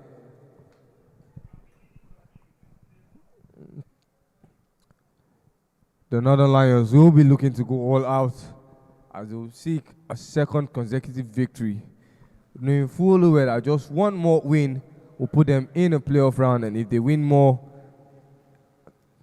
higher spot on the table. A run-out chance, but there was no one at the receiving end behind the stumps. And that ball sees Salim Salau take himself off the strike, sending Isari Peter to go and face the informing Cecily. Thank you very much. Great to be back. Great job, Peter and Ajao. Second innings to determine who suffers the first loss.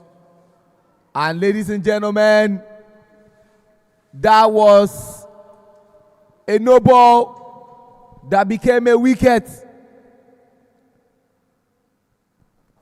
Peter Isari would have to take a walk, and in the words of Abayomi, a long walk at that. See that again on replay. It was a no ball. The question remains, why was there an hesitation from Isari Peter?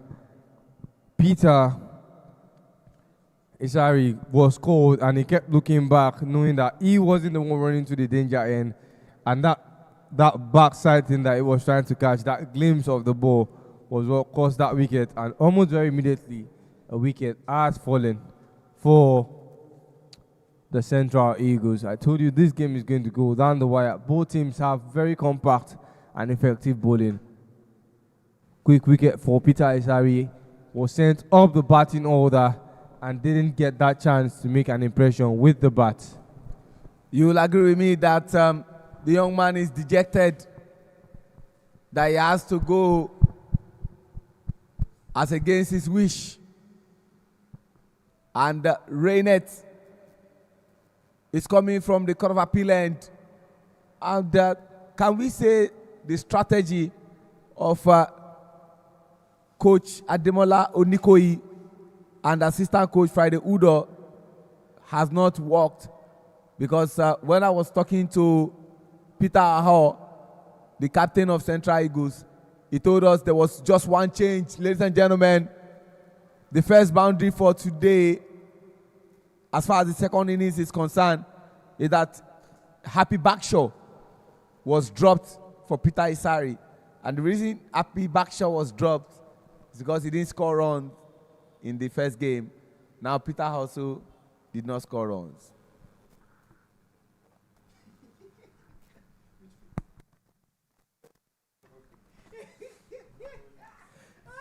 Clarity, not Peter Oladoshu.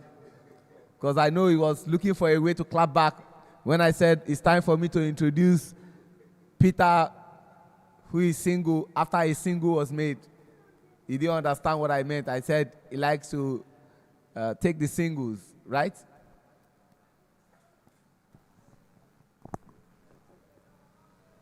Well, I do not have an idea what you mean by singles, but if it is the singles I'm thinking you mean, then probably yes. Either way it goes.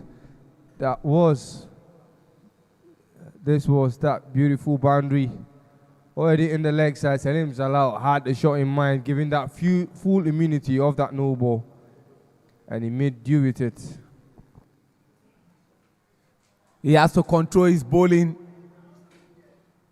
Rainet is giving too much extras. Yes, there is a wicket in the first over, but I'm sure Captain Sylvester Okpe will be wondering what exactly is going on.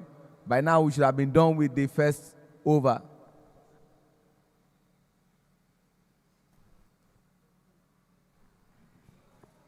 Late swing behind that ball, as that ball was already beyond the white marker before any swing was applied.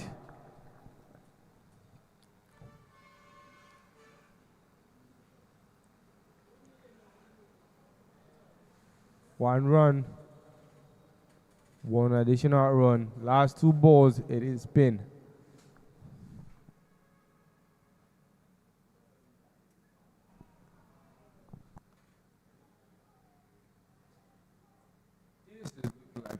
This is looking like an easy task for the Central Eagles, not needing to play much with their bat. Initially, they were needing 118 of 120 balls. Now they have a 6-ball advantage, and they have enough time to play and keep the ball ticking with singles. One thing Rainet has to have at the back of his mind is the low total that he posted. And if he hopes that his team will get their second victory, then some sensible bowling has to be applied. But more importantly, they need to work to get the wicket of this danger man, Salim Salah. When he's in the mood, he can be a tormentor in chief.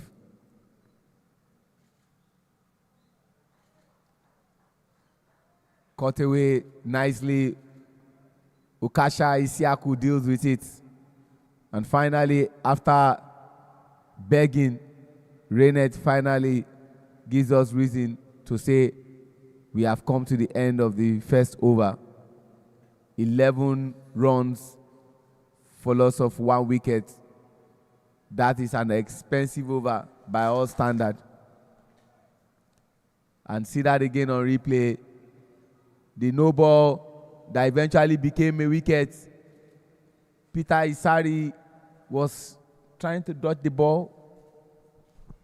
The first mistake he made was looking back. From the moment the ball was on your blind side, and since you were running to the strikers and that was the dangerous end, Salim Salah, all he had to do was just run forward, but he kept on glancing back, and at toss, his movement was quite sluggish, and that was why that wicket fell down. It's just terrible to see that he had to go out without registering a single run on the board, given that fantastic direct hit he had in the first inning.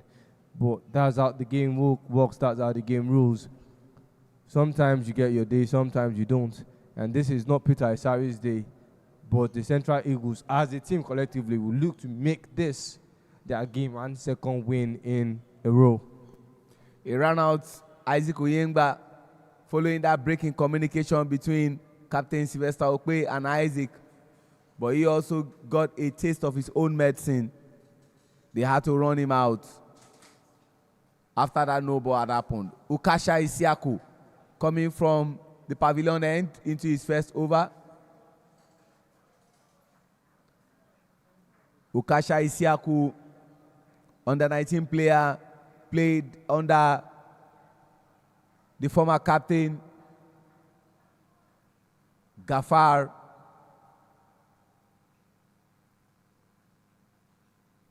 And also made his senior T20 debut at the second West Africa Trophy in Abuja, a competition Nigeria won. And in comes the new batter, Mohamed Moshood. Mohamed Moshood led Team Lagos to the National Sports Festival, the 22nd edition in Ogun State. And where the center of excellence, there was no excellence.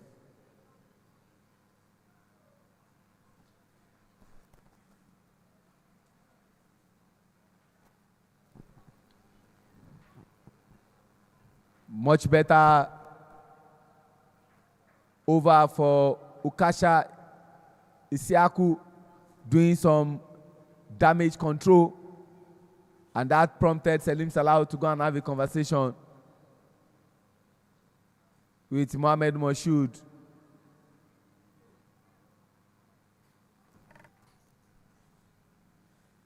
Big shout out to our 2 on-field umpires.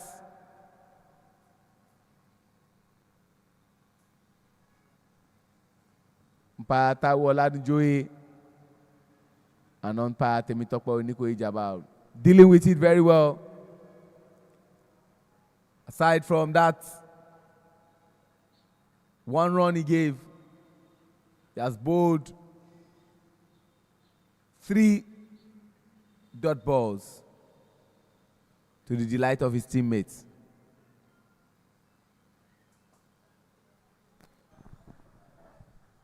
Nicely flicked to the leg side and gets himself off the strike. If the runs aren't coming via the boundaries, the runs will come by running in between the wickets. And that's exactly what the Central Eagles are doing at this point, making sure that ball is ticking. They've not had too many runs. Imagine getting 11 in the first over and only able to register 2 of the next 5 balls that followed suit. A huge task.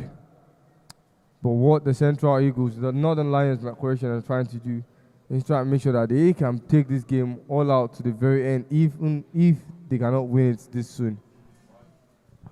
Classic shot. One day, classic shot. Typical Salim Salah when he's in the mood. And what a way to end the second over without no movement shot. The replay will help you appreciate the aesthetics that come with that shot. He never bothered himself. He knew the fielders were still in the inner ring and did all he had to do. That was a beautiful shot. After 2 overs, 17 runs for loss of 1 wicket, they need 101 runs in 108 balls. The current run rate is at 8.50. That's astronomical. And what is required is 5.61. So say they are overachieving. Your guess is as good as mine. I don't think the captain will want to entrust Reynett Osage with the ball after that first over that looked a bit costly. And there's been a change in bowling. Maybe he has to do what we call in French, poser, which is calm down, and maybe come back. Now we have Becky Mubarak coming from the Court of Appeal end, and his first ball was a very brilliant bowling that Mohamed had no answer to.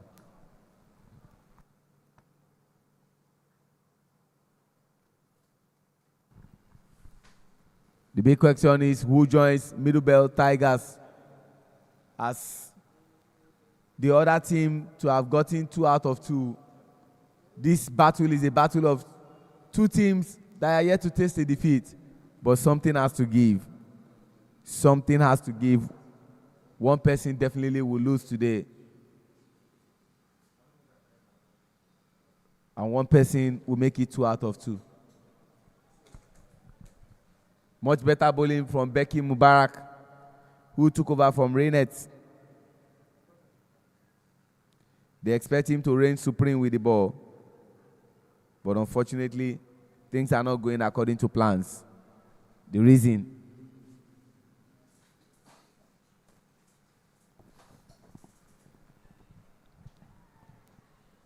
no space for a run, and good backup to prevent any other run from actualizing.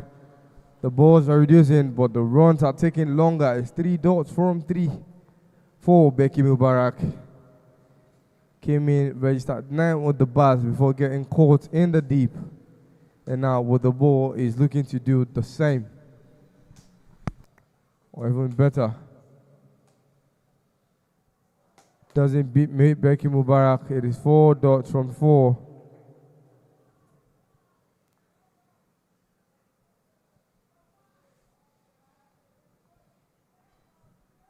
.4, 2.5 is what we're about to start now, as the runs have somehow reduced.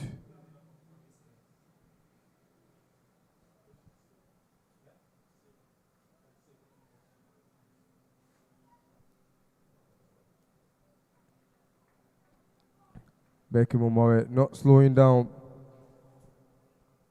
I thought now could see him both the first maiden of the inaugural edition of the Nigerian Super League. Taiwo coming close but getting a run off the bat of the last ball of that over. Could Becky get himself a maiden? And yes, he does. He does get the maiden, and he brings it, he gets it in the time the team needs it the most in desperate times for the Northern Lions. First maiden ever to be bowled in the Nigeria Super League, and Becky Mubarak is the bowler that can claim of that feat. They need a lot of that for this game to pile pressure on the batting side. It was little. Osana Omonkubio was going to fumble that, and one run could have been stolen from that last ball, but that did not happen.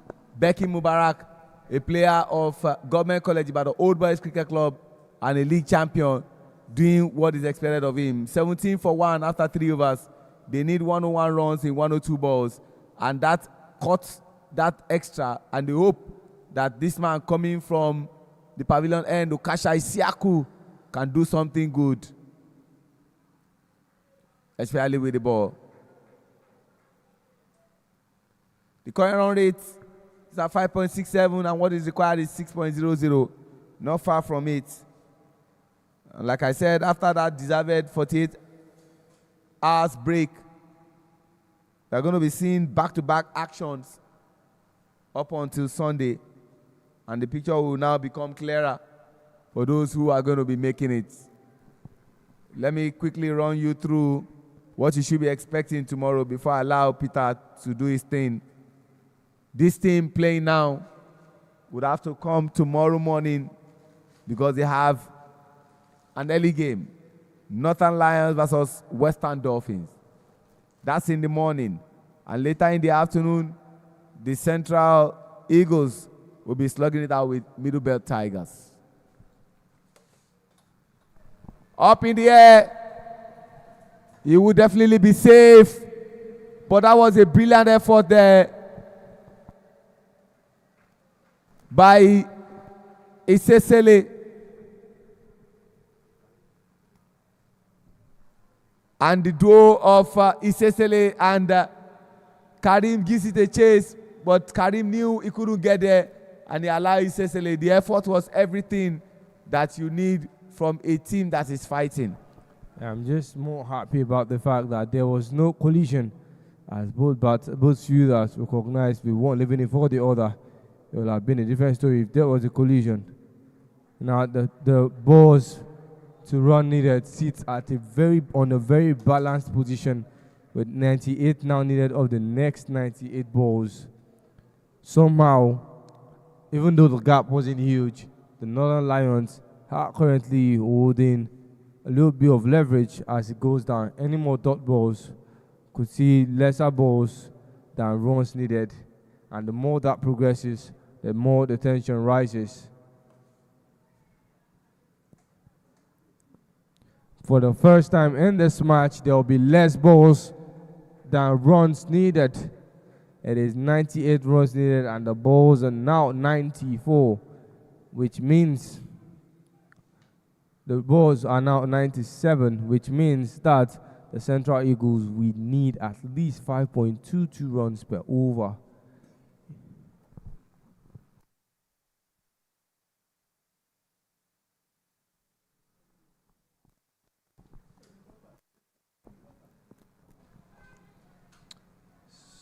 Salim Salau.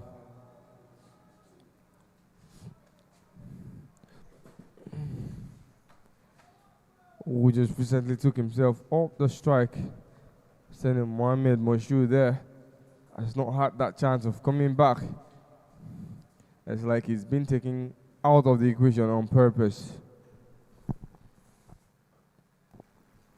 Moving forward with Salim making the call, and they will settle for one run, just one to end the fourth over with 21 on the board for 4 overs for 1 wicket loss, which means that the Central Eagles will be needing 97 runs of the next 96 balls. What a game.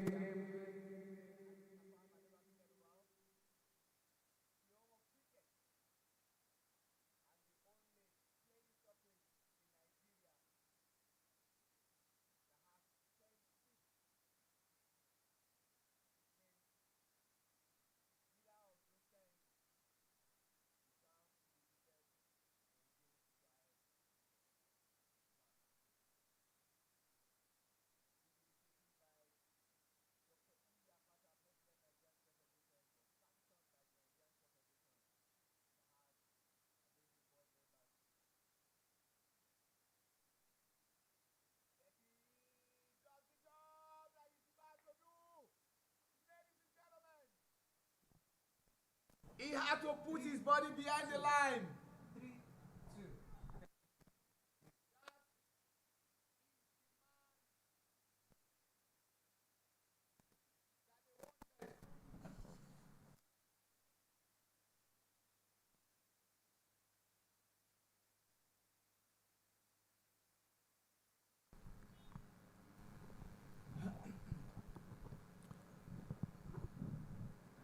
This was the previous catch attempt that nobody made. Bisesele making a big attempt in terms of catch as he couldn't connect.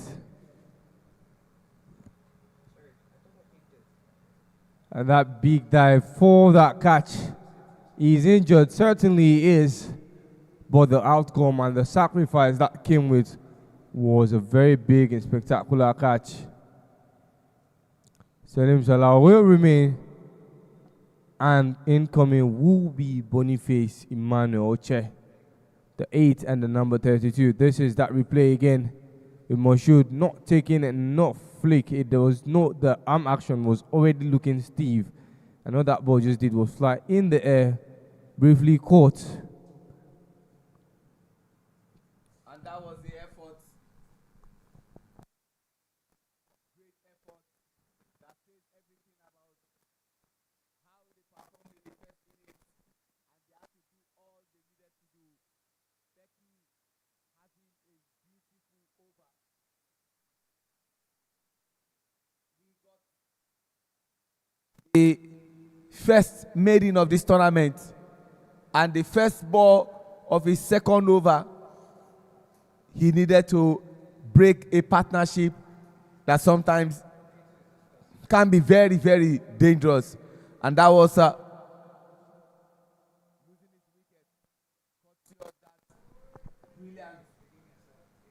catch by Isaac Oyemba, who got out through a run out from Peter Isari.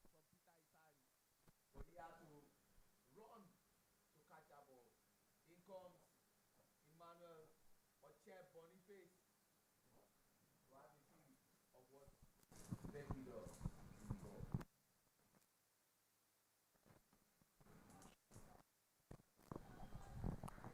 Would have been a 4 if there wasn't a field placed there, and lovely awareness to have a fielder in place, knowing the kind of batter that Boniface is. In the third man region, that ball traveled, but doesn't beat Ukasha, the outfield man. Still in the power play, and there is a third man and deep fine leg in place. And who will come on strike if not Salim Salah?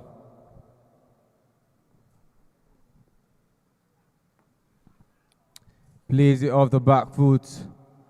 That ball doesn't travel too far as that ball just powers into the middle of the bat and lands in a no man's land era, allowing Salim Salah that chance to take himself off strike very quickly.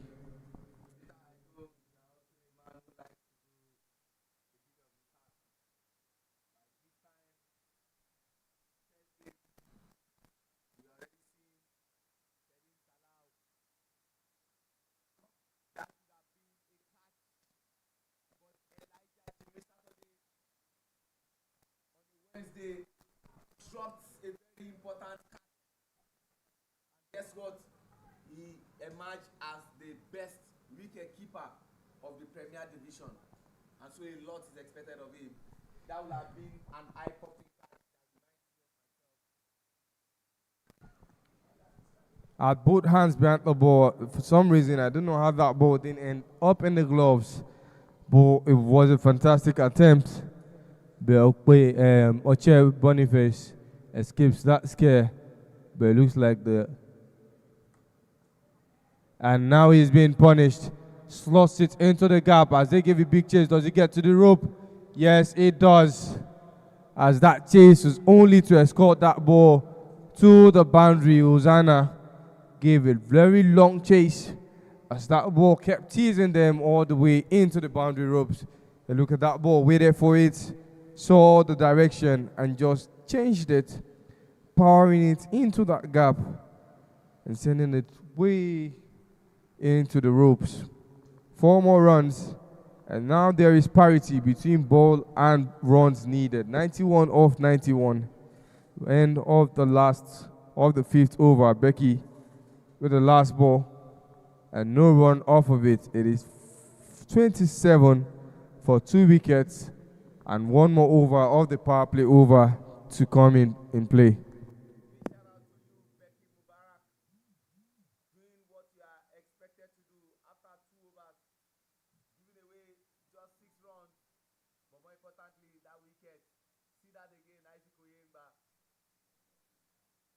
But for the advent of technology, where we now have streaming that is so super, reminiscent of what you see in Tata IPL and the World Cup, I would have said during my secondary school days, if there was streaming, I would have also had catches like this being showed live to the world. Unfortunately, there was no camera, and so those things just go there, and all we have to reminisce is word of mouth.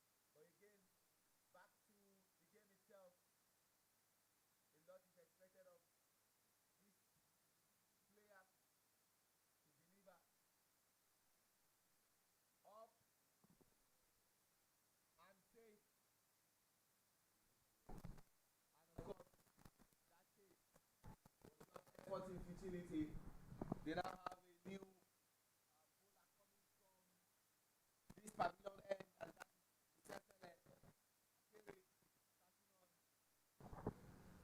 a boundary note. All he just had to do was have his bat there. Wasn't the intended shot, but he can be happy that that ball went beyond the boundary ropes. And now Salim Salau is the first batter to get into 100 runs total in the Nigerian Super League. He was 2 runs shy, and now he sits at 102, clear of every other person on that runs chart.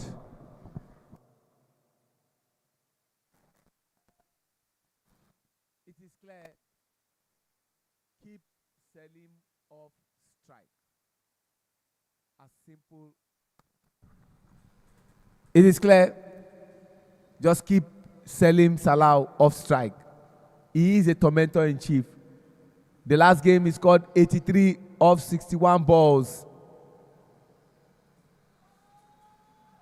Into a no man's land, a chase by Karim, and that chase ends in vain. This is Emmanuel Che Boniface we're talking about here. The longer he stays there, the faster he finds his rhythm, and that ball would not waste time in traveling all the way to the boundary ropes. You have Salim and you have Oche in the batting crease. Now it's not just a matter of keeping Salim off strike. What matters is getting both batters out of that crease if they want to have any chance in salvaging what is left of this game, that is the Northern Lions. Into your first over, but more importantly, the last over to take us away from the power play is becoming already an expensive over.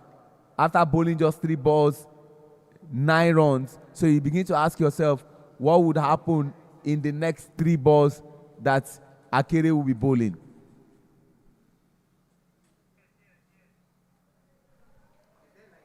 But good comeback.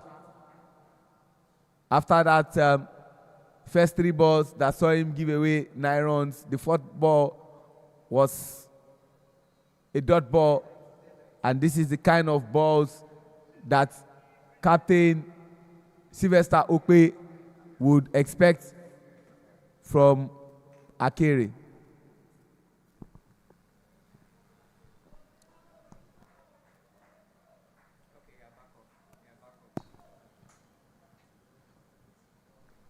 The game is still very much salvageable. They have more run advantage than balls available now. And so I don't expect to see Emmanuel Boniface and Salim Salah take unnecessary risk, wait for the bad balls, exploit it, and get those runs in check and tally. He's safe. And just one run is taking. Lovely piece of fielding there.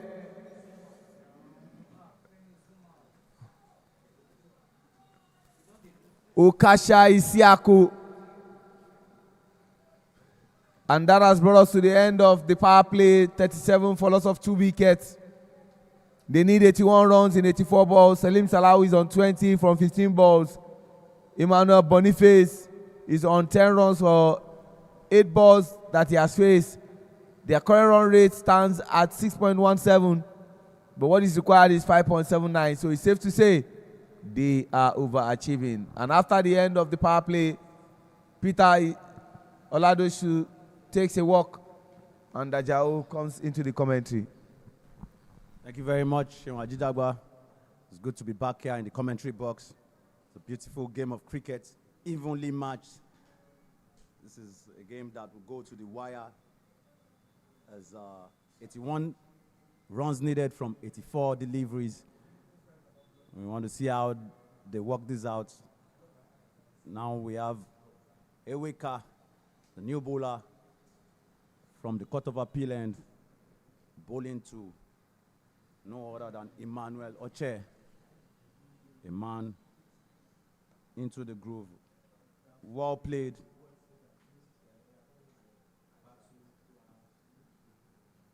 Settling down pretty easily. We should give some credit to Salim Salah. He stood out. He's doing what he knows how to do best for his team. He has 20 of 15 deliveries. Class act. A single from there, driven easily into the arc to long on for a single. Emmanuel Oche going off strike and going into double digits with that single.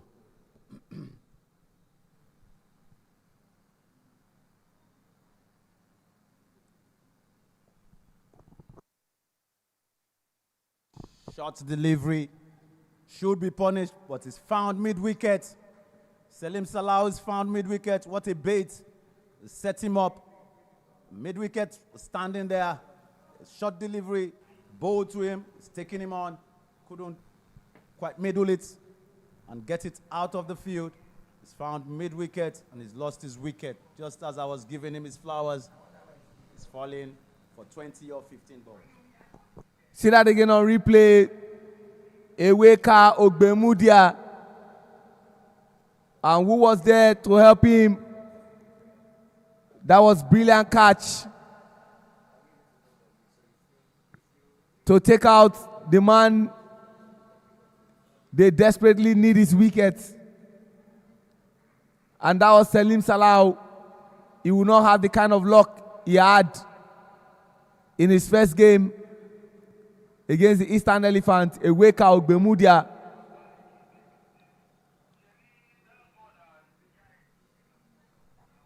Lovely catch. Brilliant catch taken.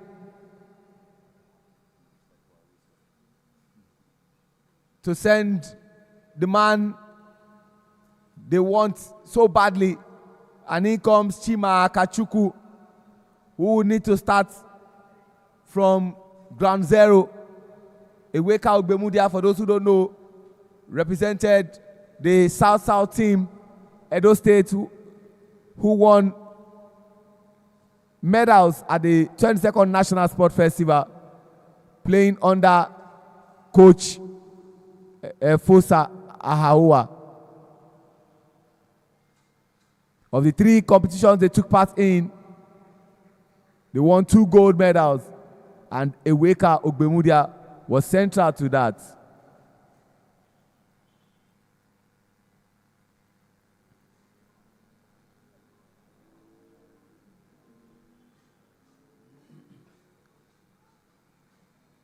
The responsibility is now with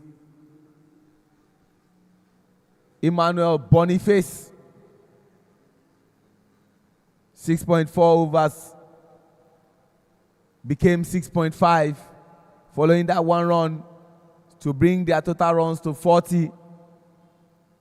But they've lost 3 wickets and they hope that this duo can form a partnership. Nice Lovely attempt attempt. Yeah. Beautiful attempt there. Direct hit. You know, trying to stop the batters from taking any easy runs. The field is so sharp. You can see this match evenly yoked. 78 needed from 78 deliveries. You can see the fight between these two. Good cricket to watch. Let's see how they manage themselves, manage the overs, manage their bowlers. And let's see how the batters craft this game out. You know, we say it's T20. We want to see a lot of boundaries and a lot of explosive batting. But again, we want to see some build-up, some batting build-up. You know, let's see you build and you know, work your way into the big runs. You know, exchanging strikes and rotating strikes, and making sure that you keep getting the needed runs to achieve the victory. I think there's a change in bowling now. I think the captain saddling himself with the responsibility of bowling at this time of the game, when Boniface Oche is looking set and looking ready. You want to break this partnership as quick as possible. So Captain Sylvester Okwe picking up the ball from the pavilion end. Yeah, he has decided to use pace bowlers, the likes of Okasha Isiaku, Rainet Osage, not also forgetting Becky Mubarak. But they still have some Eweka Ogbemudia, but they still have some variation of bowling, especially from the spin bowling, where he has mastered that act. And I'm talking about the captain. And he has himself, he has people like Isaac Oyengba, he has Karim, also part of the spinners that he can deploy to do damage to this batting side. Very good captaincy by Sylvester Okwe. You can see how he's rotated his manpower. He's used them to the maximum. Very experienced. One run off his first delivery. He's come back strong. With the second delivery, getting the needed dot ball. So dot balls create pressure in T20 cricket. Dot balls are pressure. And these batters are milking away. Another single there. That's what you need to do. You don't want to get yourself under pressure, scoreboard pressure, dot ball pressure. So you need to rotate strike as much as possible.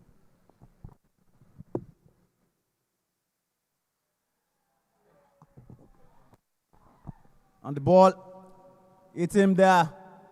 I can see Taiwo Olajunjoye, the standing umpires, raised that finger. Oche decided to go across the line of that ball, which is unnecessary. And it's cost him his wicket. LBW was raising his bat. Did he touch it with the bat? Was he complaining about? That's not responsible enough. You are the man that is set. You need to take your team through. You can see he's very disgusted at himself. You can see that again on replay.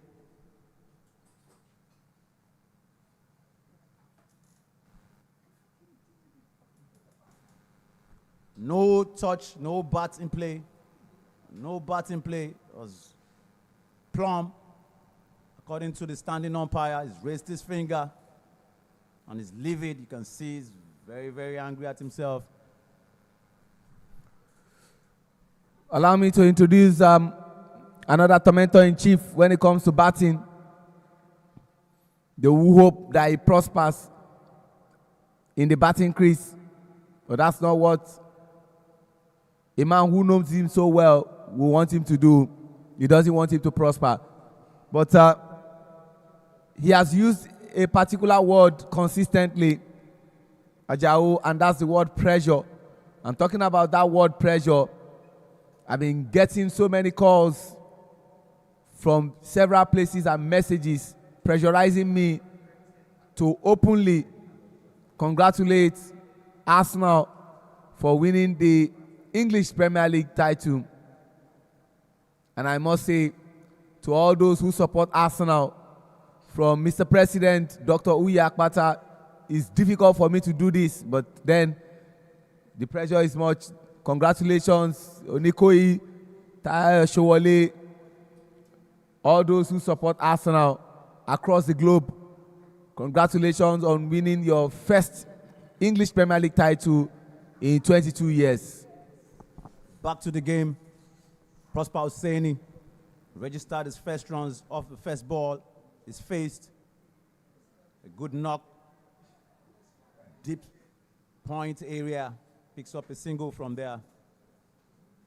He's known for his big hitting, the sixes, massive sixes. We hope he can put that into play. Oh, beautiful bowling. Beautiful bowling. Not out, says Temitope Onikoyi.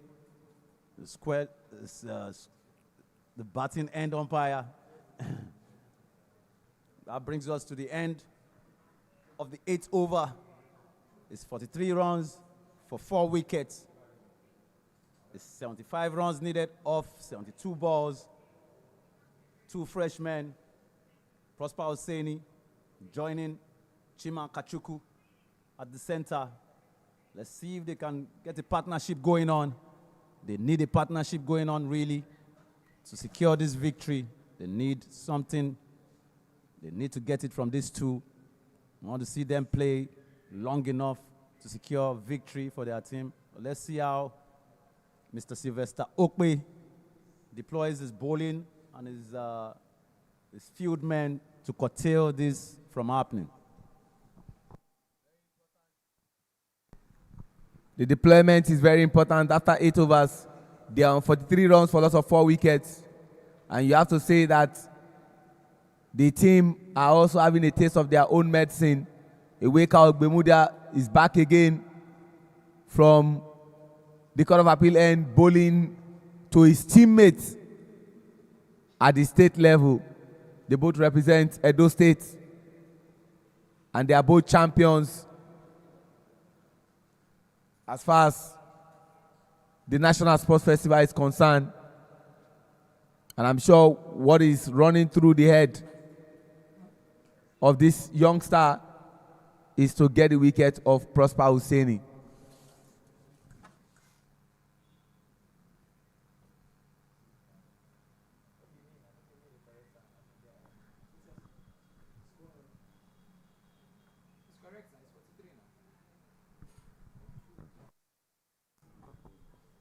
Deft touch there.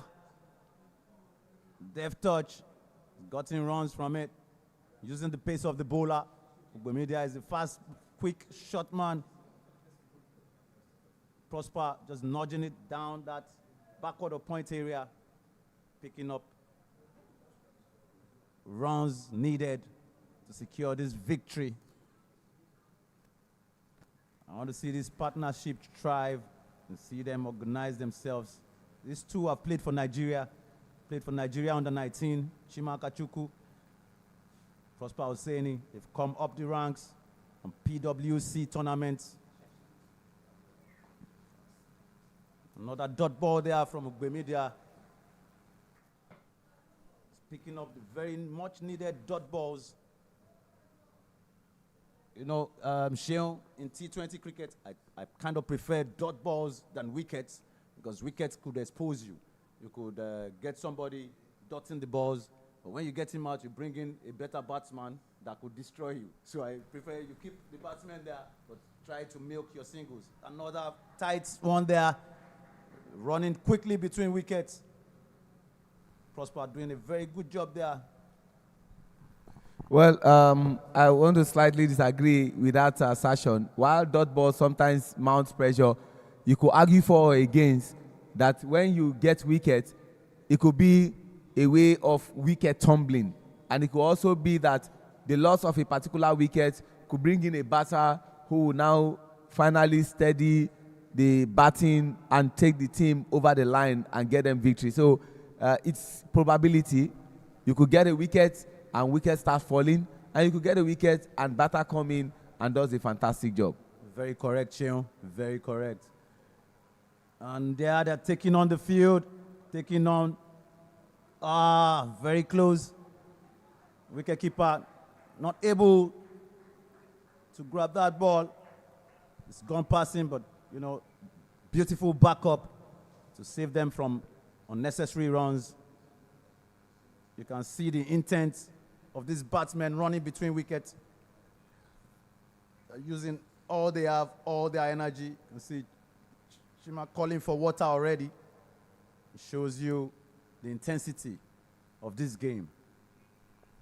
You can say that again, and the fact that the Northern Lions understand that boundaries will put pressure on them. Let them continue to look for those singles, and probably in trying to take singles, they get a run-out chance. Another nudge onto the leg side by Prosper. Just a single taken there. You can see they need water, exhaustion. The sun is out, running between wickets. And the 12th man runs in with water quickly. Chima needs water. Prosper needs water. You need to get them refreshed to do this job for you. You can see Oladejo Emmanuel, 12th man, youngster, running there to provide that needed support and refreshment.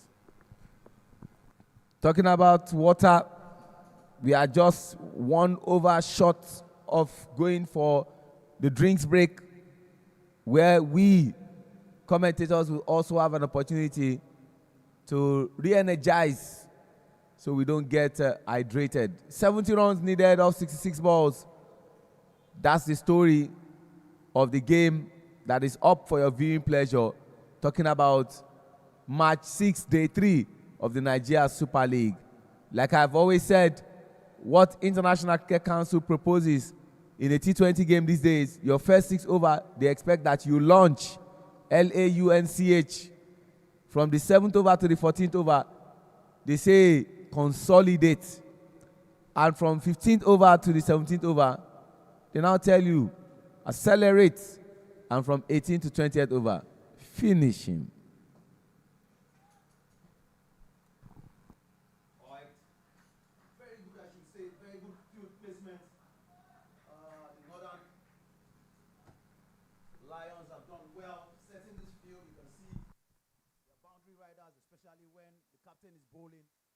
They have deep mid wicket, deep square leg, long on, long off, extra cover. All other players within the circle.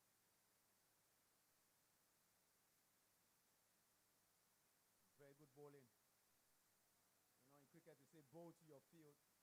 You're doing very well when you bowl and the ball is played to your field, not beating the gap.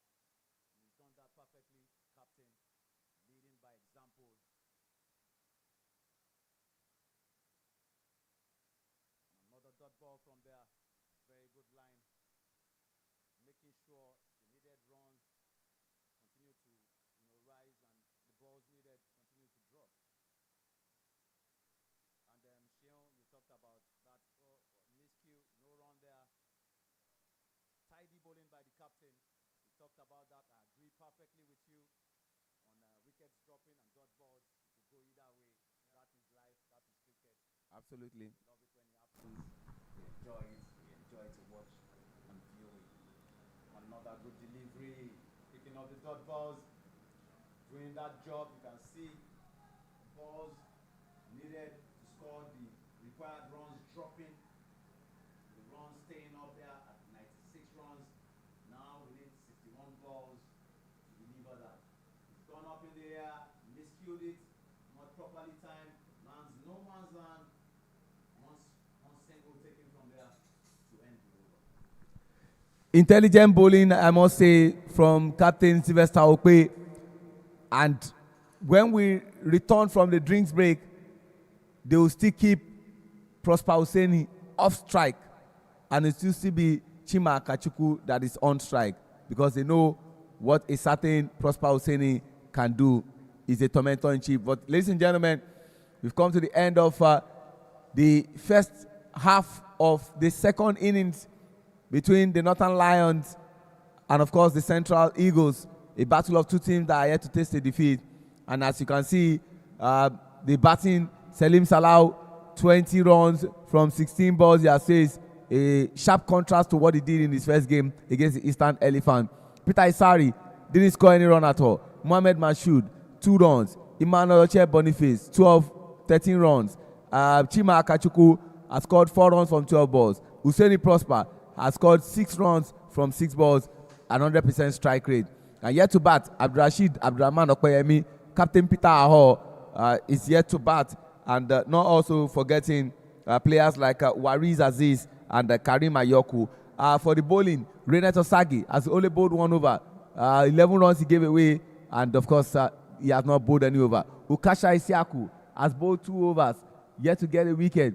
Becky Mubarak, 2 overs, 1 wicket, 6 runs he has conceded. Akere Isesele, 1 over, 10 runs, no wickets. Eweka Ogbemudia, 1 wicket, 8 runs, 5 dot balls, and 2 overs. And of course, Okwe Sylvester, 2 overs, 7 dot balls, 5 runs, and 1 wicket. That is how things have panned out. We'll be back for the second part of the concluding game.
Back from the drinks break.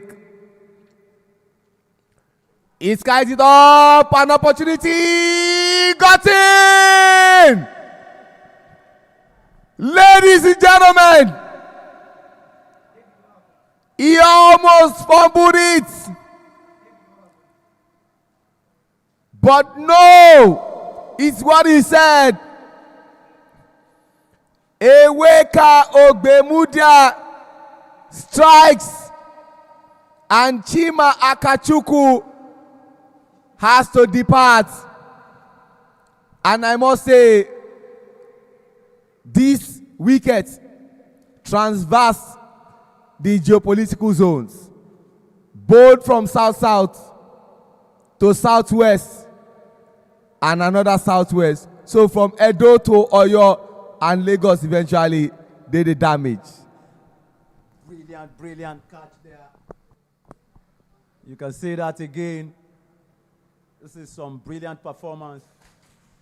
I talked about the field set, Sheung, and you can see it playing out. They kept that guy outside for so long at extra covers. You can see this again. He's flashed his bat hard at it, but didn't really get hold of it. You can see that on replay. Fumbled it, kept it, and held it. He knew how much he needed that catch. And Chima Kachuku departs without adding too much to the total. New batsman coming in.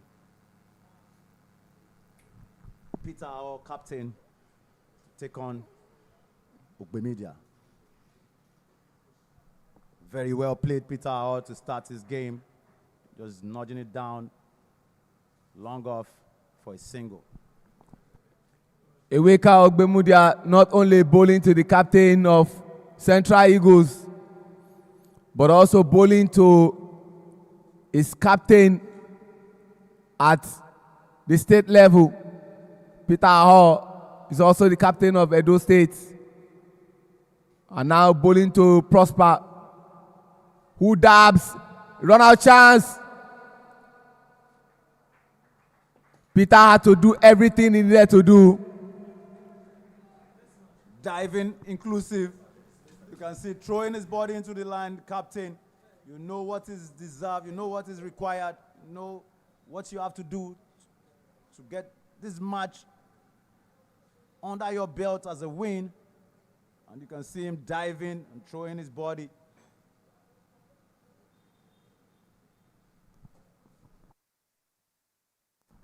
Media are doing brilliantly, cutting out all forms of boundaries.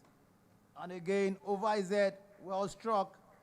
A fielders planted there on the boundary. Just the single taken there. It's good to see the rotation of strike and the ball taken. It leaves us at 65 runs needed off 56 balls.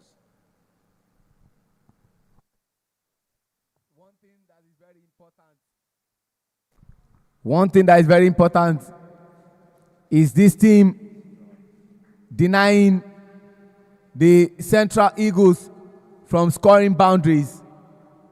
They can deal with the fact that they are rotating the strikes, but they don't want boundaries. Or better still, a situation where the total runs required is at par with the number of balls they are bowling. Exactly, Sheon. Very brilliant field setting by Captain Sylvester Okpe. Another short delivery, and it's been punished properly by Peter Hall. His captain at state level, dispatching that ball. Last ball of the over for a much deserved and much required boundary. You can see that again on replay. Wow, shot and dispatched. Before the fielder at mid-wicket could even move, the ball had passed the boundary. Brilliant strike by Peter to move to 6 off 3. Prosper Hosseini stays at a ball per run, a run per ball at 8 runs of 8 deliveries. What is required is 60 runs from 54 balls, and that has brought us to the end of the 11th over. And ladies and gentlemen, following that boundary scored by Peter, it's time to bring in another Peter to continue proceedings. Welcome on board, Peter Oladoshu. Always a pleasure to have you around. Thank you very much, and it's very great to be back here. As this game is getting way more interesting. Up in the air, lands no man's land. This bowling is actually tempting. Sorry, Peter. 2 men converging to take that catch, but couldn't reach there on time. Leading dangerously there. Prosper Hosseini not quite middling that ball. Just kind of mistimed it, but lucky him. Lands no man's land.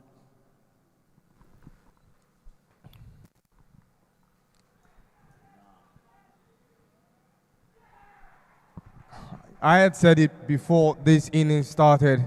I said it, this is a very much chaseable runs, but though the Central Eagles have what it takes to play this run all out. The only way that the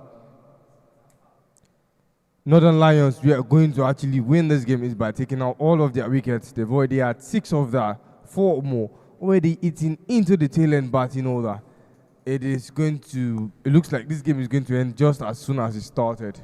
Yeah, not quite impressed with this shot. Directly, Kyle Corner sitting there, taking 2 catches from that position. Deep mid-wicket. This one was played directly to him.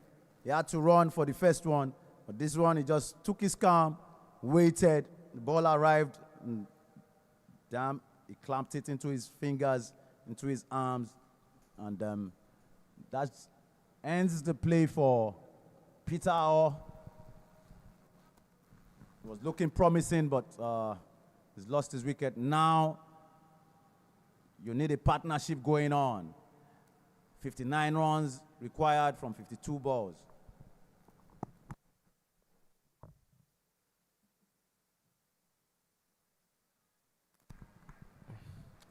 Now the strongest part of the game, Ifeanyi Ubah, the bowler, all-rounder having to come in already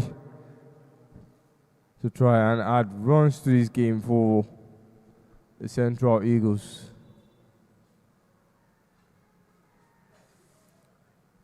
The last man you want to see on strike as it stands is Proper Hosseini. And good heavens, for the Northern Lions, he goes off strike immediately due to a bad throw. Yeah, a bad throw, misfield. Everything happened. And that single delivery cost a couple of runs, 2 runs from that.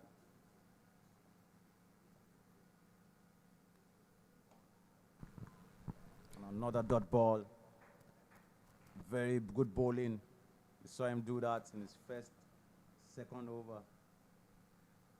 Sylvester, master planner, strategist. You see your boss keeping out of his crease. The intentions are clear. You want to make some runs, but no run there. Ends the over at 61 for 6 in 12 overs. And you can see the dot ball has started playing out. The wickets also are tumbling. They need to do something. Okay, I think he needs to wear his helmet now. I think they're bringing Becky back on. Yes, it is mandatory. We're using the standard rule, and that is when a pace bowler is coming, it's mandated that you wear your helmet. And that is being employed. Ifeanyi Ubah has to, for the first time in this batting inning, put on an helmet by going up against an effective bowler. Okay, I'm sorry. The captain has decided to go back to Rainet.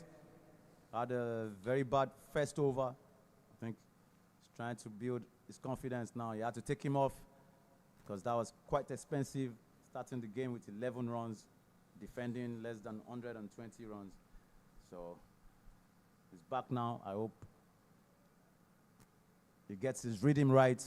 He's bowling from around the wicket to Prosper Hosseini. Right arm, Rainet bowling around the wickets to left arm, bats Prosper Hosseini. Oh, brilliant. A swing and a miss from Prosper. Very good channel. If he keeps it there, he'll probably get a couple more dot balls. Put some pressure back onto the Central Eagles. They already put some pressure on themselves by losing 6 wickets in less than 15 overs. So let's see how they regroup.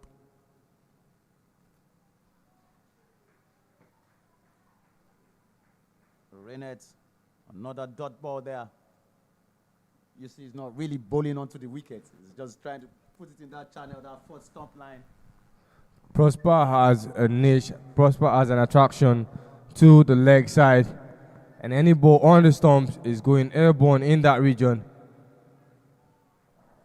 And Osagi understands the assignment, keeping that ball outside of his reach, forcing Prosper to walk in and come and meet those balls.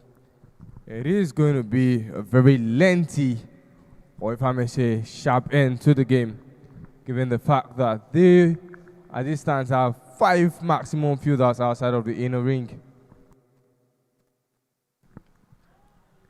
And Prosper unable to play on the offside and beat the infielders. Take a look at the deep mid wicket. Long on, long off. As well as that extra cover fielder and a deep point also.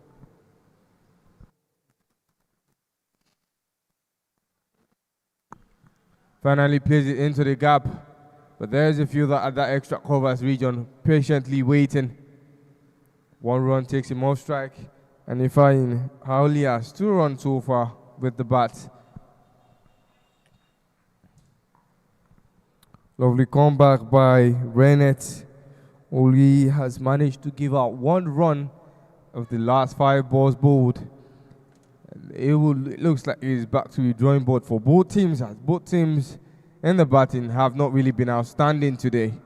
Regardless of the result, there's still much work to be done by both teams. And both teams, one, we boast of the victory and a little bit of ease, as one more win in this tournament might guarantee a place in the playoff rounds. But more guarantee it will be much better finishing in the top 2 position of the table.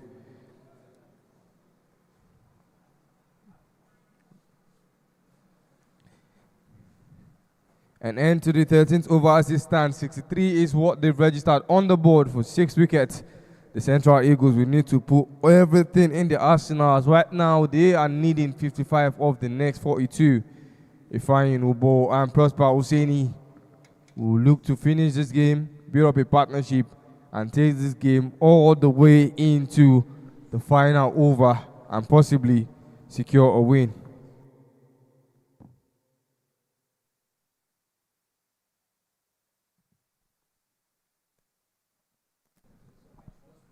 Sylvester Okwe to continue bowling from the pavilion end. Launched by Ifeanyi for just a single. Sylvester's bowled brilliantly. Very good field setting. It's 2 wickets for 8 runs, for 9 runs now. He's done well for his team. And he's looking to win this game for his team. You can see 54 needed off, 41 deliveries. And Prosper's attacked him. He's played it on his own head, gone so high up. It's miscued that. It's gone high up, caught by the wicketkeeper. That's a big blow to the Central Eagles batting lineup now. 2 games in a row, and Sylvester Okwe he's picked up his 3rd wicket, and that is the wicket of fellow national team teammate Prosper Hussaini. You look at that ball, in as much as those runs were lethal, but it was very much needed in terms of defending, and they are doing just that. Prosper Hussaini wanting to slug it to the leg side, and the ball nicking that top end of the bat, not traveling anywhere. It was already there for the taking. Yeah, it went so high up. You can see the wicketkeeper waited ages for the ball to come down, but kept his nerves, made sure it fell into his gloves. You can see that again. That was wild swing. The front foot not even near the ball at all. The swing, and it was still open, looking. But with these gloves of the wicketkeepers, you don't expect him to drop that at this level. But he still kept one feeling that he could drop it. And we should, give all the accolades and all the flowers to this bowler, Sylvester Okwe. Is 3 for 9, bowled brilliantly. After batting that brilliantly and still seeing your team score a paltry 118 or 117 runs, thereabout, is taking it upon himself to bowl. And bowling he's doing there, he's doing a brilliant job at it. He's gotten 3 for 9 and still has a couple of more. 1 run there, poor fielding there. Isaac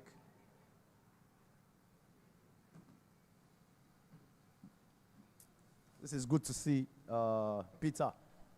I was thinking, you mentioned it that the runs are little, but you need to really plan and get yourself in the groove to chase it, because the bowling is also very tidy.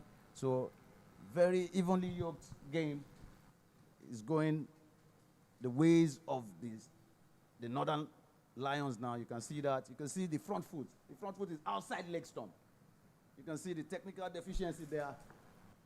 The real batters for the Central Eagles have been taken out. So we're looking at their tail end. Tail is trying to wag, but this bowling is superior, as you can see, Peter. No gainsaying that. Yeah, cricket is a two-way thing. You could be a specialist on one and still struggle at the other. If you take it to the, other domestic cricket scene, you see RCB having struggled, having the best of batters, and then coming into the second inning, they didn't really have that bowling structure to maintain the momentum that the batting had gone with. Look at that catch again. And there's something very similar going into this game. Both teams have good fielding setup, fielders that can tighten up, and as well as bowlers that can keep batters on his toes. But in terms of batting, they've really both struggled as teams, and they'll need to go back to the drawing board regardless of whatever the outcome of this game is. Both teams still have a lot of work to do, and both teams will need to finish on a high and hope to go on into the next round of the playoffs of the Nigerian Super League. Well said, Peter. The ball again is with Reynet.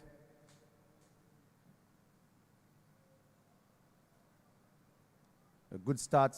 He's gotten a dot ball. I think he's recovering from that first over he delivered. He's not coming too quick. I think he's just taking it easy, trying to pick up the dot balls.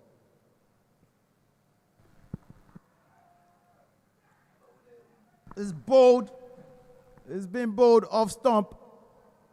Gone. Reynet, I told you, he's trying to come back from that blow. His first over of the inning. Yeah, I think he had some butterflies there, and the batters actually attacked him first over. But now he's come back strong. Reynet has picked up a wicket to his name. You can see that on replay. Brilliant in-swing. Batsman nowhere there. Technically. Yeah, well, Waris is a very well-known bowler and an ODI format batter, knows how to stay there for as long as possible. In this time of fast-paced game, he doesn't really have that reflex to calculate a ball that is changing trajectory after a bounce. So he sees a bounce and will want to go with it. Once that ball bounces, he expects that ball to come at the same line that it's coming as an approach. And that is what they are taking advantage of. Now, you see Adebayo come in, taking the bat, and want to try and pair up with Ifeanyi Ubo, who hasn't really been electrifying with the bat as well. But they will at least look to push this game to the very end. Bowled him first ball. Golden Duck Adebayo. He's not a known batsman. He's a bowler for this team. Ifeanyi as well, I was going to mention, these are two bowlers. And this is at the depth of the inning, the tail end. I told you they were trying to whack. 65 for 8, 14.2 overs gone. Adebayo not able to add a run to the tally. You can see that again on replay. Reynet just jogging in and making sure he bowls that in-swinger. And you can see celebration. He's a happy man now. He's come back stronger and picked 2 wickets in this over. It's 2 for 13. And you see, that's part of management, managing your players properly. And I've seen this captain do a wonderful job at that. He's managed this field, he's managed the field setting, he's managed the rotation of bowlers, and you see he's getting results. He's, after being struck for 11 runs off your first over, it takes him off the attack, and it brings him back when he thinks he'll be effective. As part of what you need to have to be a leader. And he's led this team, the Northern Lions, and they're looking good now. The number of balls continue to drop. The runs stays up there. It's 53 runs needed off 33 balls. What a game in our hands. This game has been taken away by the Northern Lions quietly. Now we have Abdul Rashid into the field to come and bat. This man is a bowler as well. So they are really into the tail. For 9, what can you say, Peter? That was a hat-trick ball. Hat-trick ball, edged and dropped. Couldn't really gather its wicketkeeper. Wow, what a game. Beautiful bowling. You can see that again on replay. Edged it. Oh, dropped short of the wicketkeeper. Nice attempt by the wicketkeeper, but dropped it a shade short of his reach.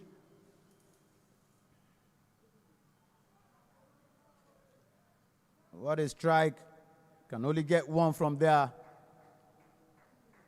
And the Central Lions are struggling right now.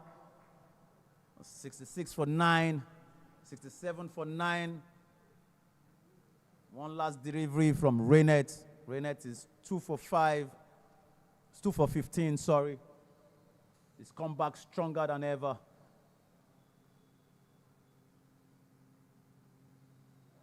Oh, another Jaffa there. Completely beating the batsman. Brings us to the end of the 15th over. 67 for 9. Yeah, I remember you saying this in the first inning, that this total is low, but you can see again, those are the wickets. Rainet taking these wickets. Bold. And again, bold. Samson Adebayo. 15 overs gone. 67 for 9. This game I thought would go to the wire, but brilliant captaincy from Sylvester Okwe. A lackluster batting from the Central Eagles. They did a good job fielding and keeping the Northern Lions with a decent score that was easy to chase from the look of things and the kind of batters they had, but nah. Oh. Lovely bowling. Karim into the attack. It's come to turn some balls, some leggies here.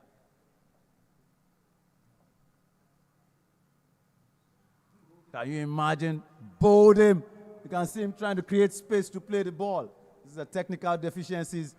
And this game is over. End of this game. Karim is taking the last wicket. Bowled Abdul Rashid, bowled Ubo.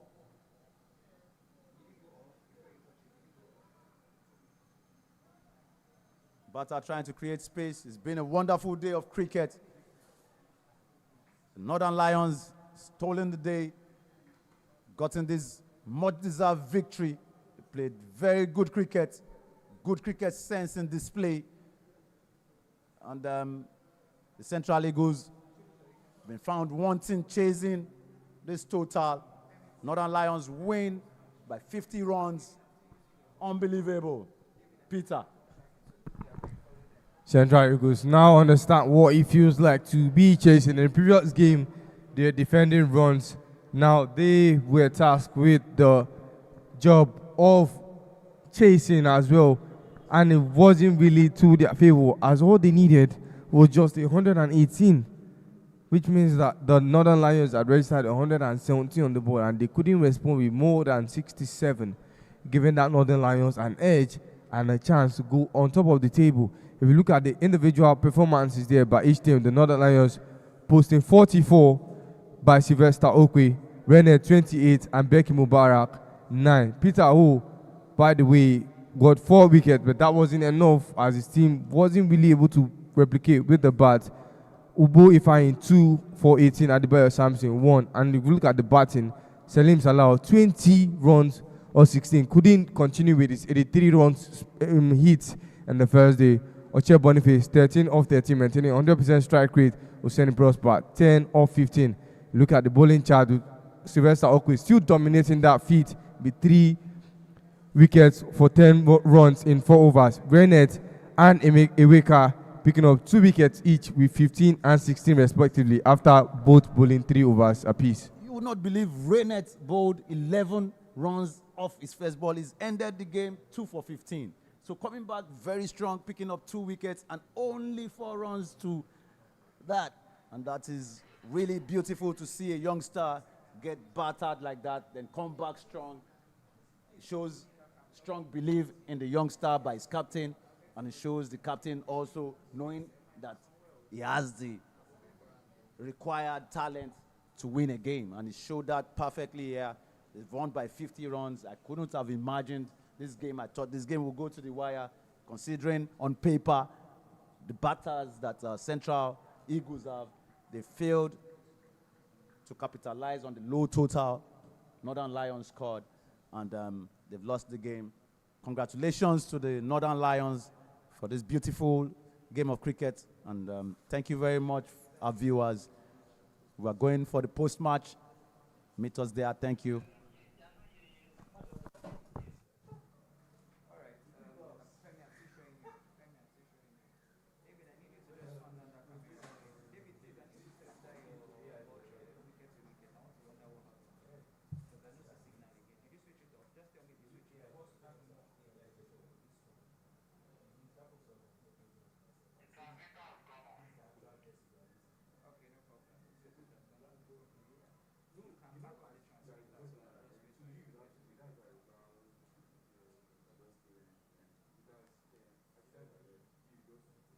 Where's Aji?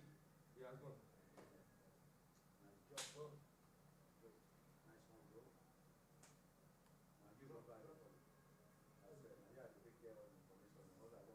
Femi, test the audio. Femi, test the audio. Test the audio, Femi.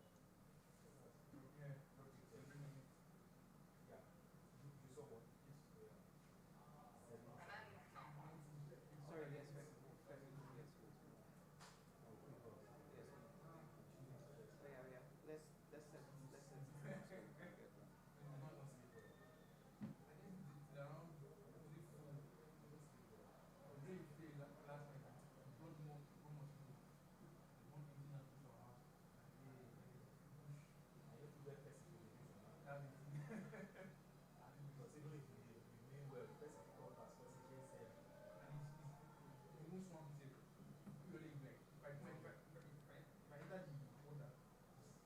Test the audio, guys. I need you to test the audio.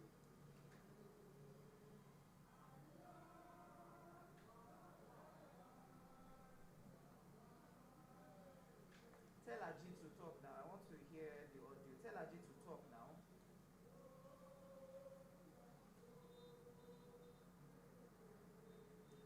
Tell Aji to talk so I can hear. Alright, fine. Me, I'm ready. Femi, zoom in a bit. Femi, zoom in. Yeah, that's ready. Me, I'm ready. There, this is ready.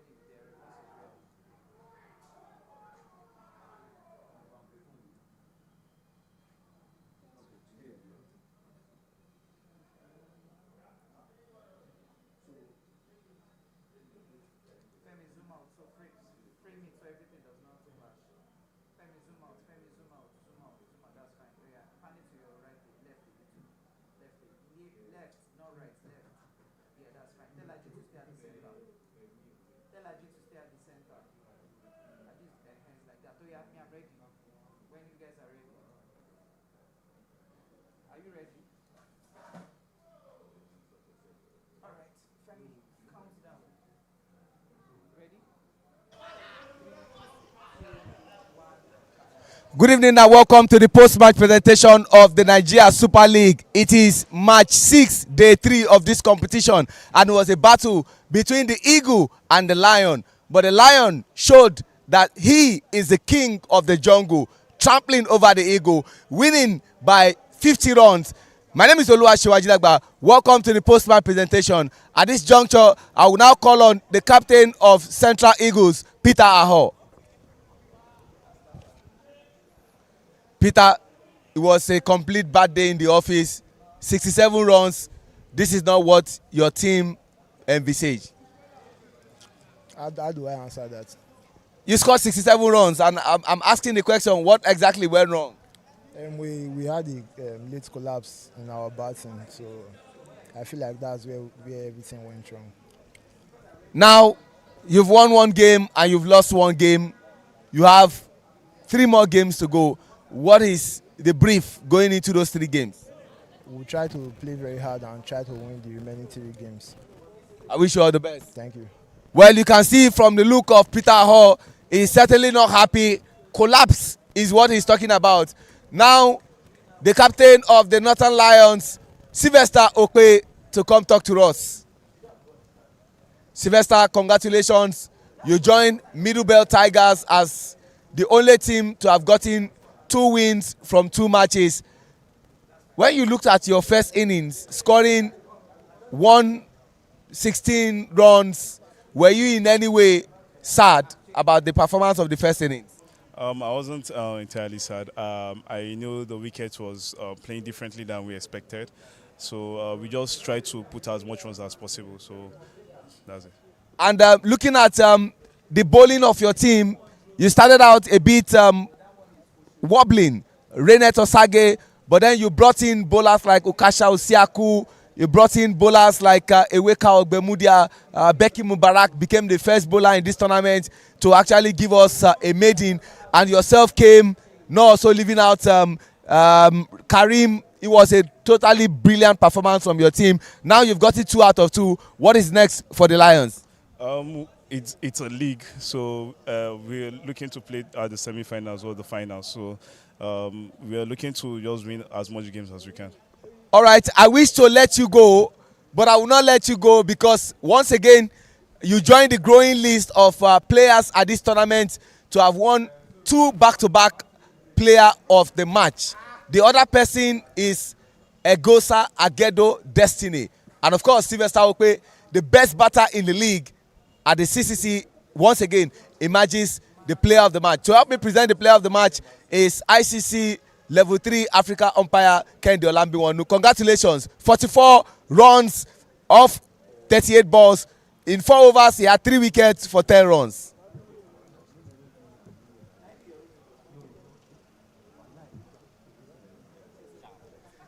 Sylvester, don't leave. One word. How excited are you? 2 out of 2 wins, 2 out of 2 man of the match performance. It's been good. It's good to be on the winning side. And I just hope we're able to push through to the end of the league. There is no argument that the best player currently in Nigeria now is Sylvester Okwe. You won the best batter of the just concluded league, and you also won the most valuable player. All of this, you have continued from where you stopped. Well, I guess there are a lot of guys who knows how to play. I guess things are just falling the right path for me. So that's what I can say. Thank you. Thank you very much. All right. You just heard from Sylvester Okwe, feeling excited. Ladies and gentlemen, we have come to the end of day 3, match 6 of the Nigeria Super League. Action resumes tomorrow once again, and the big game that is up for your viewing pleasure will see a team that has lost 2 games taking on a team that has won 2 games. It's the Northern Lions versus the Western Dolphins, and later in the afternoon it will be the turn of the Central Eagles, who just lost, versus the Middle Belt Tigers. How will it pan out? Only time will tell. This is the Tafawa Balewa Kedover, and this is the Nigeria Super League. From this end, adios amigos. I'm done and I'm out.